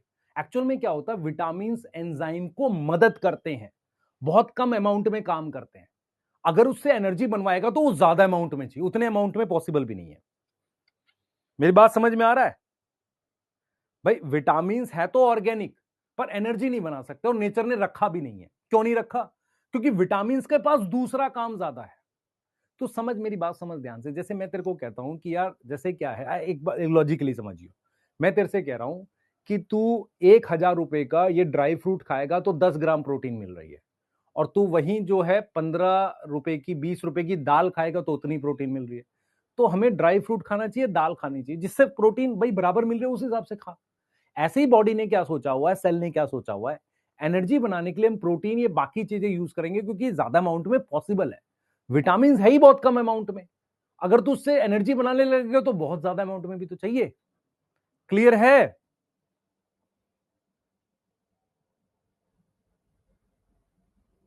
आरएनए बेटा, न्यूक्लिक एसिड कभी भी एनर्जी नहीं बनाते। नोट करो जल्दी से, न्यूक्लिक एसिड से एनर्जी नहीं बनती भाई। रेस्पिरेटरी सबस्ट्रेट की 4 कैटेगरी आपको बता दी, जल्दी करो।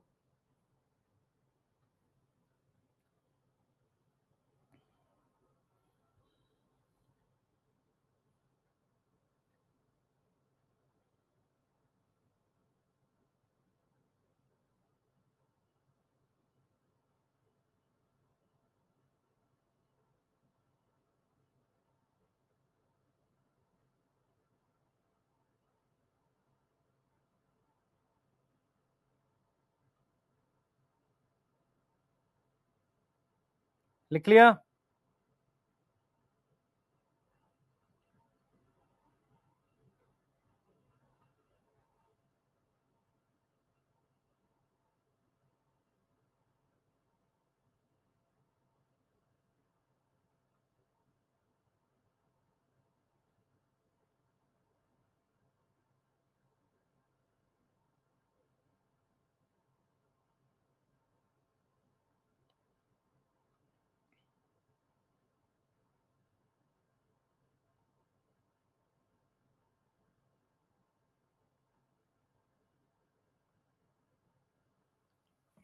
लिख लिया बेटा?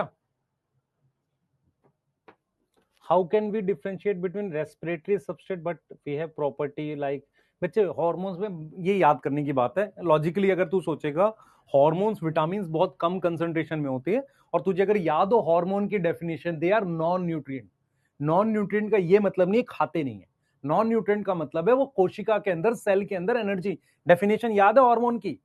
कम अमाउंट में चाहिए, ऑर्गेनिक होता है, याद है, लो मॉलिक्यूलर वेट है, ऐसा कुछ डेफिनेशन याद है किसी को? हाँ, नॉन न्यूट्रिएंट होते हैं, यस। तो हार्मोन से एनर्जी नहीं बनती, विटामिन से एनर्जी नहीं बनती। वो हो सकता है एनर्जी वाले एंजाइम के साथ चाहिए, पर डायरेक्टली एनर्जी नहीं बनाते। नोट कर लो ये वाला, नोट करो जल्दी से, जल्दी जल्दी। What is difference between bis phosphate and di phosphate and di, क्या है? कराऊंगा बच्चे, सोहम। बिस वर्ड तब यूज करते हैं जिसमें ऑलरेडी पहले 1 2 कहीं लिखा हो, तब बिस यूज करते हैं, नहीं तो डाई चल जाता है। बेटा वाटर, आयन एंड विटामिन अलग तरीके से काम करते हैं। विटामिन क्या है, बहुत सारे एंजाइम के क्या है, को फैक्टर है, वैसे हेल्प कर सकते हैं, खुद से एनर्जी नहीं बनाते।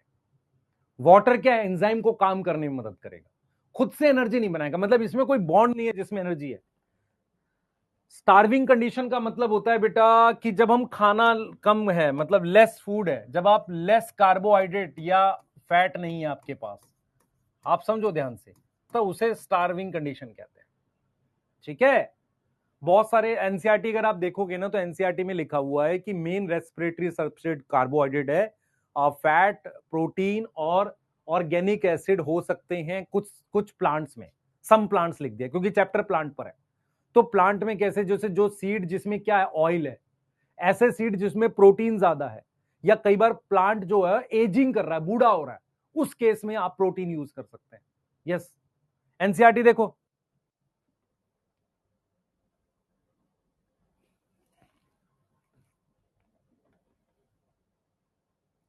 नॉन न्यूट्रिएंट बता दिया बेटा।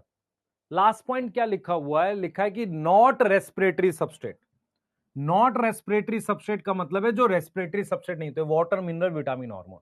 ग्लूकागोन क्या, प्रोटीन तो है बट हार्मोन है, तो हार्मोन कम होने की वजह से वो कम कंसंट्रेशन में होगा, तो ग्लूकागोन को यूज नहीं कर सकते रेस्पिरेशन में। यस, है ना, इंसुलिन को नहीं यूज कर सकते। यस, आगे आ जाओ, चलो ये वाला क्वेश्चन करेंगे तो आपसे बनने लगेगा, ये वाला करो। इनमें कुछ एग्जांपल्स दे रखे हैं जिनमें से पूछा, कर लिया भाई, ये लिख लिया, जल्दी करा करो थोड़ा सा, है ना, मैं ब्रीथ वाला बता के ग्लाइकोलिसिस बताऊं, जल्दी, है ना, आ जाओ आ जाओ, जल्दी आ जाओ। कुछ insulin, calcium, alanine, aspartic acid, इनमें से पूछा है कि कौन रेस्पिरेटरी सबस्ट्रेट है। सबसे पहले इंसुलिन हार्मोन है, मैं लिखता जा रहा हूं, देखो आप समझ पा रहे हो कि नहीं। इंसुलिन हार्मोन है, ये मिनरल है, ये अमीनो एसिड है, एस्पार्टिक एसिड अमीनो एसिड है। थाइमीन क्या है, थायामीन विटामिन है बेटा, शायद B1 है, जो भी है विटामिन है, ठीक है। पायरुविक एसिड ऑर्गेनिक एसिड है, ये फैटी एसिड है, फैट है, ये कार्बोहाइड्रेट है, शुगर है, ये शुगर है। मैं इन पे नंबर डाल देता हूं ताकि पहचानना आसान हो जाए। 1 2 3 4 5 6 7 8 9। तो रेस्पिरेटरी सबस्ट्रेट कौन कौन है, सबसे पहले 3 number, 4 number, 6 number, 7 number, 8 number, 9 number. कौन नहीं है, कौन नहीं है, ये नहीं है, कैल्शियम नहीं है, और ये नहीं है। Yes, which is not respiratory, ये अमीनो एसिड है, ट्राइग्लिसराइड फैटी एसिड है मान लो, या फैट है बेसिकली, फ्रक्टोज शुगर है, नियासिन क्या है, विटामिन है, जो क्या बनाता है, ये बनाता है एनएडी और एनएडीपी बनाता है। देखो एनएडी की फुल फॉर्म क्या है, निकोटिन अमाइड एडिनिन, देखो nicotine amide adenine dinucleotide. NADP क्या है, nicotine amide adenine dinucleotide phosphate. इन दोनों में क्या फर्क है, इसमें फॉस्फेट जुड़ा हुआ है। तो रेस्पिरेशन में हम क्या करते हैं, एनएडी प्लस, ये रेस्पिरेशन में यूज करते हैं। मान लो 2 इलेक्ट्रॉन है, 2 H प्लस है, तो क्या बनेगा, NADH बनेगा। इसमें फोटोसिंथेसिस में क्या यूज करते हैं, NADP प्लस यूज करते हैं, plus 2 electron plus 2 H plus, तो क्या लिखोगे, NADPH। तो ये यूज करते हैं फोटोसिंथेसिस में, ऊपर वाला यूज करते हैं रेस्पिरेशन में। तो रेस्पिरेशन में ये यूज होता है, ये रेस्पिरेशन में यूज करते हैं हम लोग ज्यादा, और ये यूज करते हैं फोटोसिंथेसिस में, NADP। याद रहेगा, दोनों में फर्क क्या, फॉस्फेट का फर्क होता है और कुछ नहीं। Full form nicotine amide adenine dinucleotide. तो आंसर क्या आएगा इसमें, सर ए आ जाएगा, क्योंकि ये विटामिन है। यस,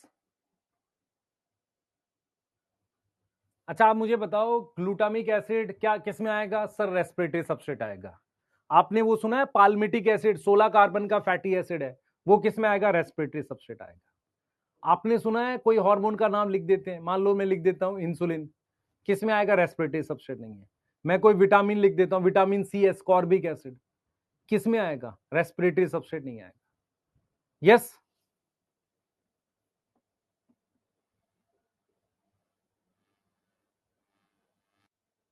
ठीक है, क्वेश्चन बहुत अच्छा है, मतलब आप ऐसा क्वेश्चन आपको कहीं मिलते नहीं है नॉर्मली, आपको समझना पड़ेगा। ये कॉन्सेप्ट क्लियर करता है आपके दिमाग में, बस डाटा सेट कर देता है। ठीक है, क्लियर है बेटा। तो रेस्पिरेशन 2 काम करता है, आपको पता है। एक वो क्या करता है बेटा, आपको सबस्ट्रेट देता है, और दूसरा वो क्या करता है, दूसरा वो क्या करता है आपके लिए, फर्स्ट बता दिया आपको सबस्ट्रेट देता है, और दूसरा वो क्या करता है उसमें से बहुत, सॉरी सबस्ट्रेट देता है, दूसरा एनर्जी बनाता है। नोट कर लो, आगे चलते हैं, नोट कर लो, मैं आपको टॉपिक पढ़ा रहा हूं, क्या प्लांट ब्रीथ करते हैं, उसके बाद हम लोग उस पर चलेंगे, ग्लाइकोलिसिस पे।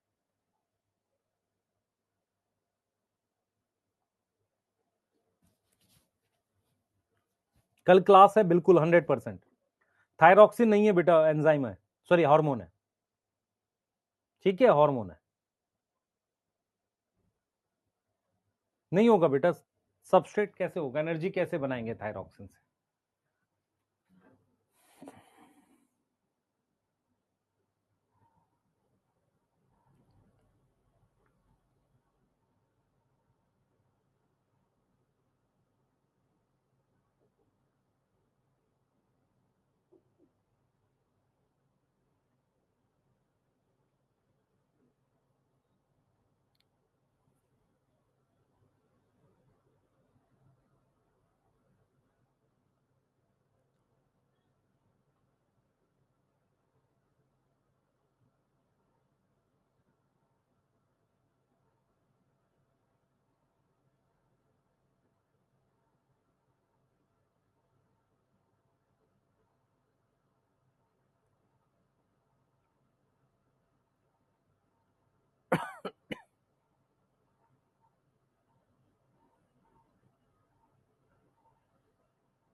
चले आगे, चलिए आइए, देखो यहां पर एक चीज मैं चाह रहा था, देखो हमने क्या क्या पढ़ा, हमने पढ़ा है फोटोसिंथेसिस कहां होती है, क्लोरोप्लास्ट में होती है, various breakdown of complex molecule energy कहां पे होती है, साइटोप्लाज्म और माइटोकॉन्ड्रिया में रेस्पिरेशन होता है, हम कार्बन कार्बन बॉन्ड तोड़ते हैं, ठीक है, यस, उससे क्या होगा, एनर्जी रिलीज होती है जिसको हम रेस्पिरेशन कहते हैं। कंपाउंड दैट आर ऑक्सीडाइज, उसको हम क्या नाम देंगे, रेस्पिरेटरी सबस्ट्रेट बोलते हैं। Carbohydrate are the oxidise to release energy, पर इनको भी यूज कर सकते हैं, प्रोटीन, फैट और इवन ऑर्गेनिक एसिड को, ठीक है। और ये किसमें, कुछ प्लांट लिखा है, प्लांट समझ में आता है, बीज की बात कर रहा हूं यहां पर मैं, और यह कुछ कंडीशंस में कह रहा है, ड्यूरिंग ऑक्सीडेशन, देखो, ठीक है, इसका मतलब हम कुछ प्लांट्स में और कुछ कंडीशंस में प्रोटीन को यूज कर सकते हैं, फैट को, यस। अब ये देखो, कह रहा है कि ड्यूरिंग ऑक्सीडेशन, देखो इधर देखते चलते चलो, during oxidation within a cell all the energy content is not release free into cell, cell में रिलीज नहीं होती या सिंगल स्टेप में रिलीज नहीं होती, जो एनर्जी रिलीज हुई है वो स्टेप वाइज होती है, और जिससे क्या बनाते हैं, एटीपी बनाते हैं, ठीक है, यस। उसको यूज डायरेक्टली नहीं करते, उससे क्या बनाते हैं बेटा, एटीपी बनाते हैं, जिसको जरूरत पड़ने पर हम तोड़ सकते हैं। Hence energy act as ATP currency, कह रहे हैं एनर्जी करेंसी एटीपी को, क्योंकि उसके बॉन्ड में एनर्जी, और यूज कर सकते हैं जगह पड़ने पर, ठीक है। अब ये क्या कह रहा है बेटा, कह रहा है the energy trapped in ATP utilise in various energy requirement, ये द कार्बन स्केलेटन, जो बीच में कार्बन की चेन, मतलब क्या हुआ, जो और रेस्पिरेटरी सबस्ट्रेट बनेंगे बीच बीच में रिएक्शंस में, उनको यूज करेंगे बायोसिंथेसिस ऑफ अदर मॉलिक्यूल। मैंने क्या बताया था, रेस्पिरेशन दो काम करता है, पहला काम क्या करता है, एनर्जी बनाता है, दूसरा काम क्या करता है कि जैसे मान लो ग्लूकोज को तोड़ा तो पाइरुवेट बना, तो पाइरुवेट में कितने कार्बन है, 3 कार्बन है, तो जो कार्बन का स्केलेटन है वो प्रीकर्सर है, प्रीकर्सर मतलब इससे बना सकते हैं, क्या बना सकते हैं, दूसरे कंपाउंड बना सकते हैं। तो इसका मतलब रेस्पिरेशन दो काम कर, पहले तो दो जगह होता है, कहां कहां होता है, माइटोकॉन्ड्रिया और साइटोप्लाज्म में। दूसरा क्या है, रेस्पिरेशन में जो चीजें बनती हैं, एक तो एनर्जी बनाते हैं उससे, दूसरा हम क्या करते हैं, दूसरा क्या करते हैं, उन चीजों से कोई और चीज बना सकते हैं, जैसे पाइरुवेट से एलानिन बना सकते हैं। यहां तक समझ में आ गया, ठीक है। कल क्लास मत लीजिए, कल नहीं पढ़ा जाता है बेटा, मेरे को भी तो नहीं पढ़ाया जाएगा, लेकिन कल क्लास लेना चाहिए, कल अच्छा दिन है ना। आ जाओ, सवाल ये उठता है, डज प्लांट ब्रीथ, क्या प्लांट सांस लेते हैं, बताओ, क्या प्लांट सांस लेते हैं, जल्दी बताओ। सबसे पहले प्लांट ब्रीथ करे ना करें, देखो प्लांट जो है ब्रीथ और नॉट, ये इंपॉर्टेंट नहीं है, ये इंपॉर्टेंट नहीं है ना, ब्रीथ और नॉट, ये इंपॉर्टेंट नहीं है। प्लांट क्या करते हैं, plant also require oxygen, plant क्या करते हैं, ऑल्सो रिक्वायर ऑक्सीजन, प्लांट को ऑक्सीजन चाहिए एंड वो रिलीज करते हैं CO2, रिलीज करते हैं CO2 कब, कब, फ्रॉम सेल जो क्या शो कर रहा है, अंडरगोइंग रेस्पिरेशन, जो रेस्पिरेशन कर रहा है उन सेल्स को अगर आप ध्यान से देखोगे वो ऑक्सीजन लेते हैं, CO2 रिलीज करते हैं। इसका मतलब ये हुआ, आप सुनो ध्यान से, प्लांट में रेस्पिरेटरी ऑर्गन्स नहीं होते, प्लांट लैक, लैक मतलब absent any respiratory organ, plant में किसी प्रकार के रेस्पिरेटरी ऑर्गन नहीं होते, प्लांट में किसी प्रकार के रेस्पिरेटरी ऑर्गन नहीं होते, समझो ध्यान से, प्लांट में किसी प्रकार के रेस्पिरेटरी ऑर्गन नहीं होते, समझो, किसी प्रकार के रेस्पिरेटरी ऑर्गन नहीं होते, किसी प्रकार के रेस्पिरेटरी ऑर्गन नहीं होते, बट हैव अरेंजमेंट, उनमें कोई ना कोई अरेंजमेंट होती है, how oxygen enter into plant, plant में ऑक्सीजन कैसे एंटर करेगी इसकी अरेंजमेंट वो करते हैं। मैं अब सिंपल देखो, एनसीईआरटी ने क्या पूछा, एनसीईआरटी ने जो ब्रीदिंग पे स्टार्ट किया था कि हम सब आप लोग ब्रीद करते हैं ऑक्सीजन के लिए, अब ये पूछ रहा है कि प्लांट ब्रीद करता है, सिंपल सा लॉजिक है, ऐसा कोई ब्रीद नहीं करता, पर प्लांट के सेल्स भी रेस्पिरेशन करते हैं जैसे हमारे सेल है, तो प्लांट को ऑक्सीजन की नीड होती है, वो CO2 रिलीज करता है। अब प्लांट में कोई ऑर्गन नहीं है, ना गिल्स है ना लंग्स है, समझ में आ रहा है, प्लांट में गिल्स लंग्स नहीं है, पर प्लांट को ऑक्सीजन चाहिए, समझो ध्यान से। तो हमें क्या जानना है, हमें ये जानना है कि प्लांट में ऐसा क्या क्या होता है कि भाई उसका, सबसे पहले तो क्या आपको समझना पड़ेगा कि जो प्लांट जो होता है बेटा, सबसे पहले आपको ये समझना पड़ेगा कि प्लांट में रेस्पिरेटरी ऑर्गन्स नहीं है, आप समझो, प्लांट में रेस्पिरेटरी ऑर्गन्स नहीं है, तो मैं आपसे पूछ रहा हूं why plant not have respiratory organs, ऐसे रेस्पिरेटरी ऑर्गन्स हैं क्यों नहीं। सबसे पहला पॉइंट क्या है बेटा, सबसे पहला पॉइंट क्या है कि जो प्लांट का पार्ट है, प्लांट पार्ट मेरे पास कौन कौन सा है, उसमें मेरे पास रूट है, स्टेम है एंड लीफ है, वो क्या कर सकते हैं, take care of oxygen requirement its own, अपनी ऑक्सीजन की रिक्वायरमेंट खुद से वो कर सकते हैं। जैसे मैं आपसे एक सवाल पूछता हूं, आप जो लंग से सांस लेते हो वो पूरी बॉडी में जाता है, प्लांट का क्या होता है बेटा, सारे का सारा पार्ट अपनी ऑक्सीजन की रिक्वायरमेंट खुद ही पूरी कर लेता है, खुद ही पूरी कर लेता है, आपको समझना पड़ेगा, मेरी बात समझ में आ रही है, खुद ही पूरी कर लेते हैं। जैसे लीफ में स्टोमेटा वहां से कर लेगा, सही है, स्टेम भी कर लेता है, सुपरफिशियल सेल्स होते हैं, रूट भी कर लेता है, वो कहां से ले लेता है, सॉइल से ले लेता है, तो सभी पार्ट अपनी क्या करते हैं, ऑक्सीजन की रिक्वायरमेंट खुद पूरी कर लेते हैं। दूसरी चीज क्या है कि प्लांट जो है वो रेस्पायर करता है, respire with low rate, low speed, low rate than animal, मतलब एनिमल से उन्हें कम ऑक्सीजन चाहिए, आप समझो, क्योंकि प्लांट की क्या है, एनर्जी रिक्वायरमेंट कम है, प्लांट रिक्वायर लेस एनर्जी, आप समझ में आ रही है मेरी बात, प्लांट को क्या है बेटा, कम एनर्जी चाहिए, plant require less energy, plant को क्या चाहिए, कम एनर्जी चाहिए। मैं रिपीट कर रहा हूं बच्चे, मेरी बात सुने ध्यान से, सबसे पहले हम आपसे ये पूछ रहे हैं कि क्या प्लांट ब्रीद करता है, सांस लेता है, हम सांस नहीं बोल सकते, प्लांट गैसेस एक्सचेंज करता है, प्लांट के सेल को भी ऑक्सीजन चाहिए, CO2 छोड़ता है, समझो ध्यान से।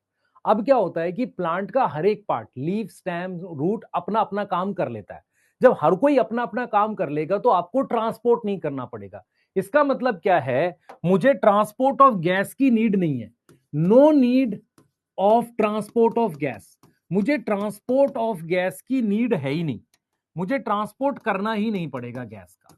दूसरी चीज क्या है, प्लांट का रेस्पिरेशन कम रेट से होता है क्योंकि उनको कम एनर्जी चाहिए, समझो ध्यान से। और हमारे पास क्या होगा, this means less gas exchange है, लेस गैस एक्सचेंज है, और वो किससे पूरा हो जाता है, वो फुलफिल हो जाता है डिफ्यूजन से। फुलफिल बाय डिफ्यूजन किससे पूरा हो जाता है? डिफ्यूजन से। मेरी बात समझो ध्यान से। और लीफ जो है बेटा, लीफ को थोड़ा ज्यादा गैसेस एक्सचेंज चाहिए। लीफ ऐसा है जिसको थोड़ा ज्यादा गैसेस एक्सचेंज चाहिए, रिक्वायर मोर गैस एक्सचेंज, उसको ज्यादा चाहिए। तो उसके पास क्या होता है? उसके पास स्टोमेटा होता है फॉर दिस। अब जरा ध्यान से सुनना, मैं क्या टॉपिक पढ़ा रहा हूं, पहले बात समझो ध्यान से। मेरी तरफ देखेंगे सारे बच्चे। आपके पास ये प्लांट की स्टेम है, ठीक है, ये इसकी रूट है, और ये मेरे पास लीफ है। ये तीन पार्ट है। हम सबसे पहले क्या बोल रहे हैं? हम ये पूछ रहे हैं, मेरी बात सुनना सब, पहले सुनो फिर समझ जाऊंगा दोबारा, ठीक है?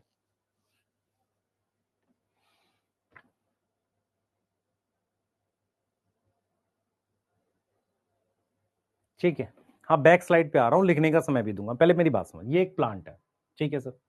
सबसे पहले हम ये कह रहे हैं कि अगर मेरे पास स्टेम, ठीक है, रूट और लीफ अपनी अपना एक्सचेंज खुद कर लेगा, मतलब खुद से ऑक्सीजन ले ले और खुद से CO2 छोड़ दे, ये भी खुद से ऑक्सीजन ले ले और खुद से CO2 छोड़ दे, तो क्या मुझे गैस का ट्रांसपोर्ट करना पड़ेगा, हाँ या ना, ये बताओ।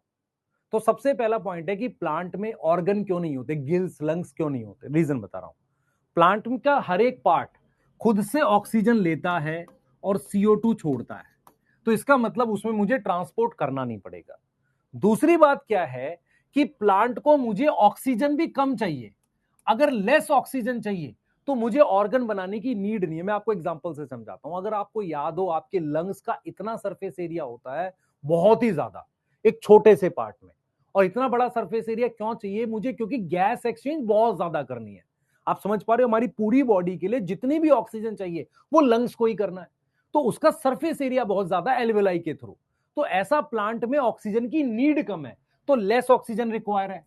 तीसरी चीज आपको यह समझ में आएगा कि जो गैस सबसे ज्यादा एक्सचेंज किस में होती है? लीफ में।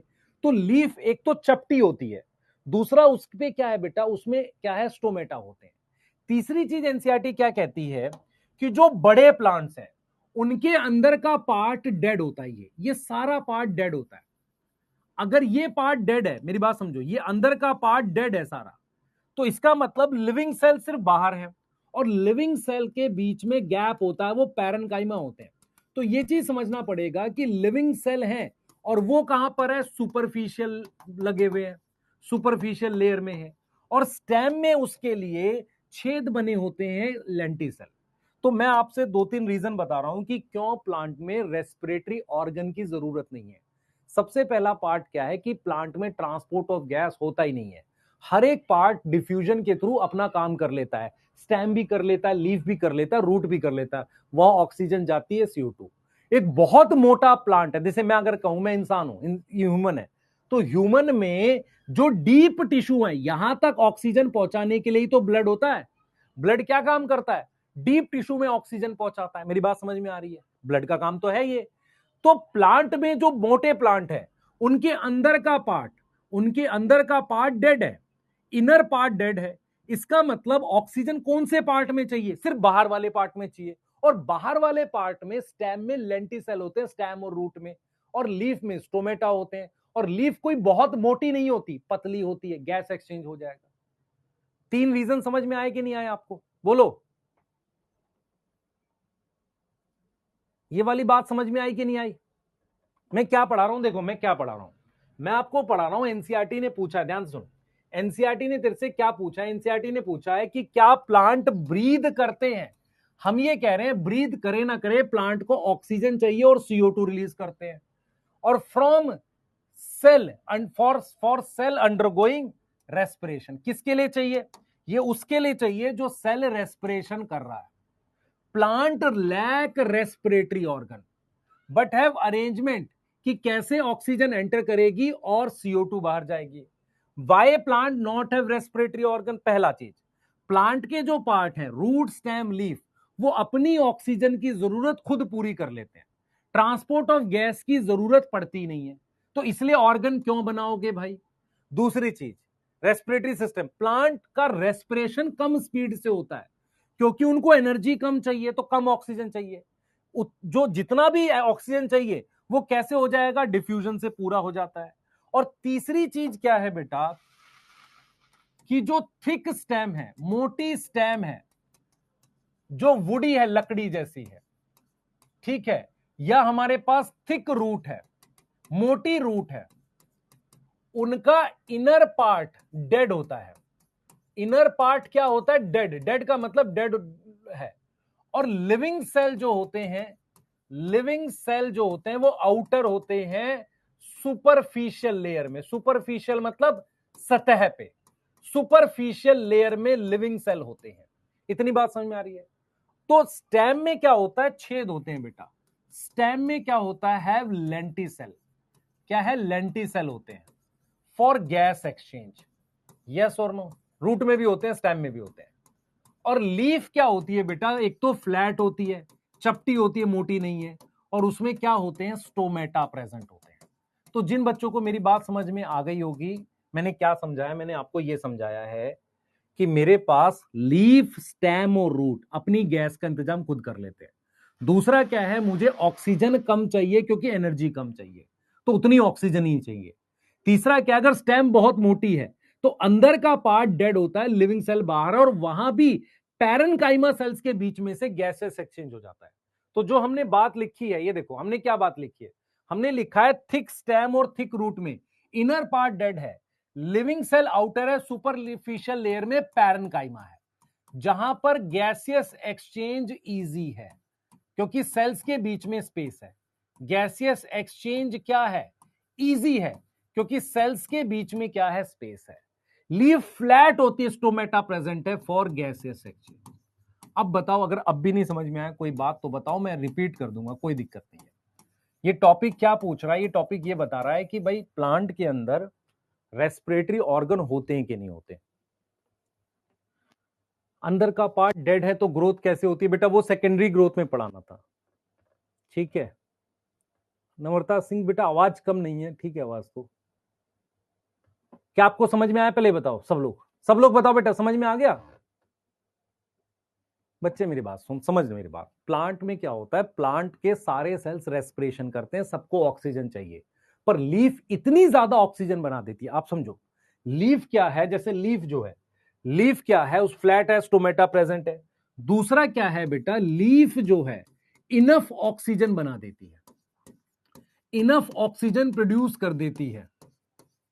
सही है। कब? डे टाइम में, जो बाहर से जरूरत नहीं पड़ती, नो नीड फ्रॉम आउटसाइड, इतनी ज्यादा बना देती है बल्कि ऑक्सीजन बाहर जाती है।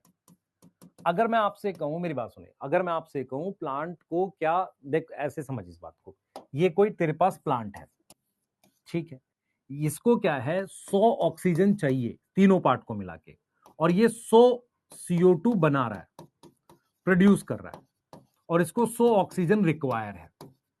मेरी बात समझ में आ रही है? इसको 100 ऑक्सीजन रिक्वायर है, 100 CO2 प्रोड्यूस कर रहा है, ठीक है। ये हम लिख रहे हैं नाइट में, नाइट में, ठीक है। अब क्या है? डे टाइम में क्या है? उसको 100 ऑक्सीजन तो चाहिए और 100 CO2 प्रोड्यूस कर रहा है, ये तो है ही क्योंकि ये रेस्पिरेशन है। लेकिन डे टाइम में क्या हो रहा है बेटा? फोटोसिंथेसिस भी हो रही है। तो डे टाइम में जब उसको फोटोसिंथेसिस हो रही है तो वो क्या कर रहा है? वो क्या कर रहा है? 1000 CO2 रिक्वायर है और 1000 ऑक्सीजन बना रहा है। तो नाइट में क्या हो रही है? Only respiration.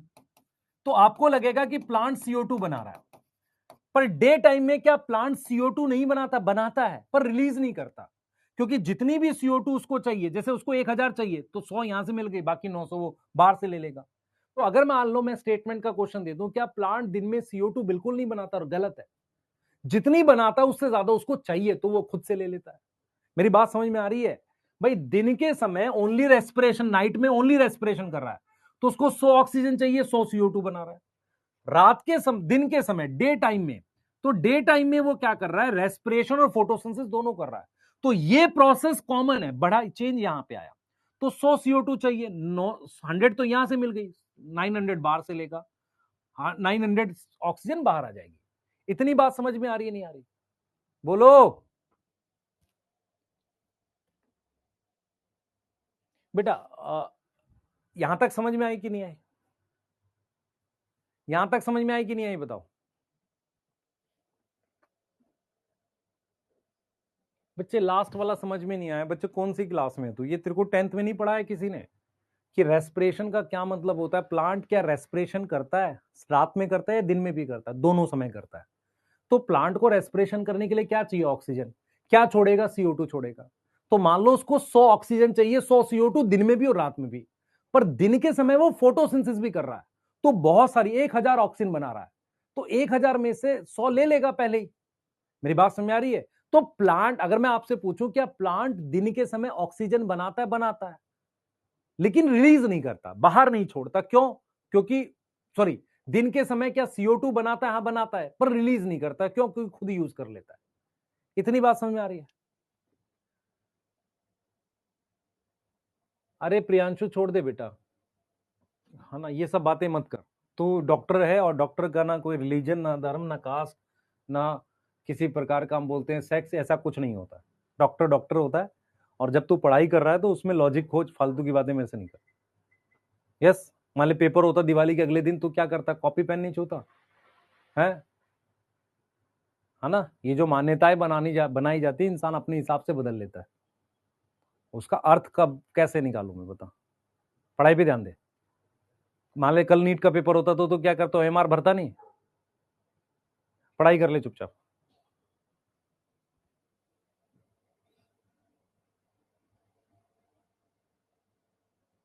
हाँ, जब फोटोसिंथेसिस करते हैं तब भी उन्हें ऑक्सीजन की जरूरत होती है। ठीक है, नोट कर लो इतना। अगला ये नोट कर लो जल्दी।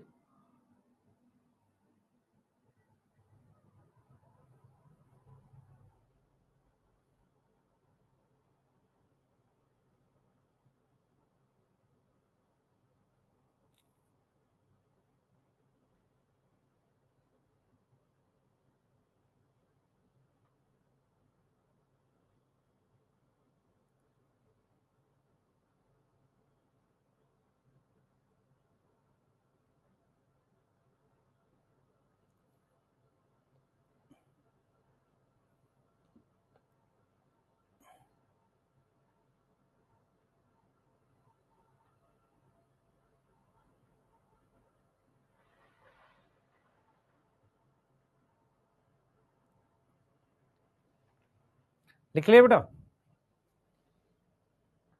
लिख लिया?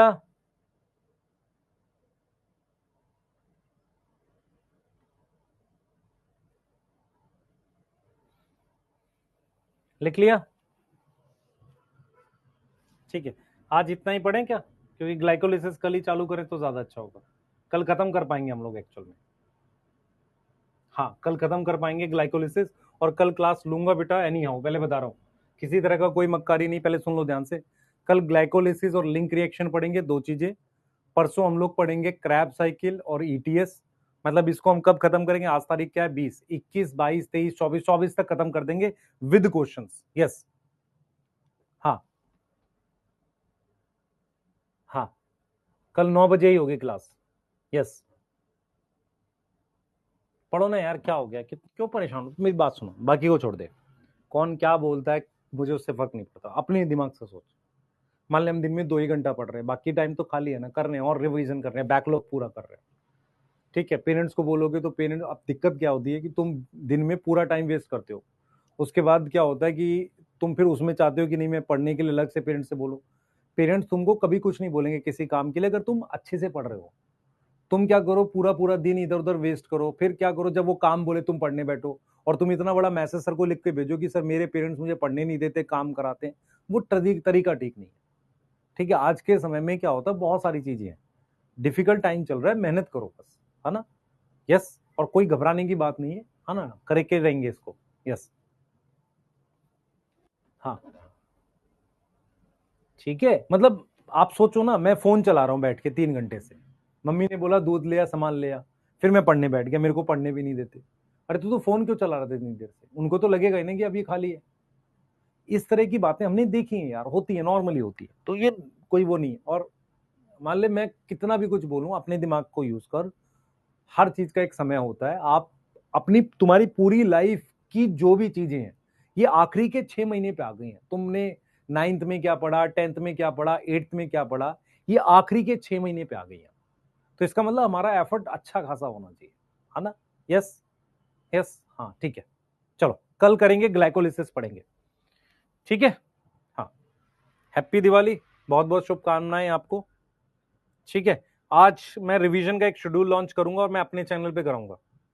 अपना चैनल कौन सा? मेरा मेरा एक खुद का यूट्यूब चैनल, शायद आप लोगों को किसी किसी को पता भी होगा। मैं वहां पे स्टार्ट करूंगा, प्लांट फिजियो से स्टार्ट कर सकता हूं मैं, ठीक है? तो प्लांट फिजियो के पहले 3 चैप्टर, फिर मैं बाकी चीजें, और मोस्ट प्रोबेबली 15 के अराउंड में खत्म करूंगा, या हो सकता है 2-4 दिन एक्स्ट्रा चले जाए वहां पे, ठीक है? कब से पहला लेक्चर आएगा? आज क्या तारीख है? 20, 23 तारीख को आपको पहला लेक्चर दूंगा, 23 को, 25 को, ऐसे करके, ठीक है? यस, हाँ, यस,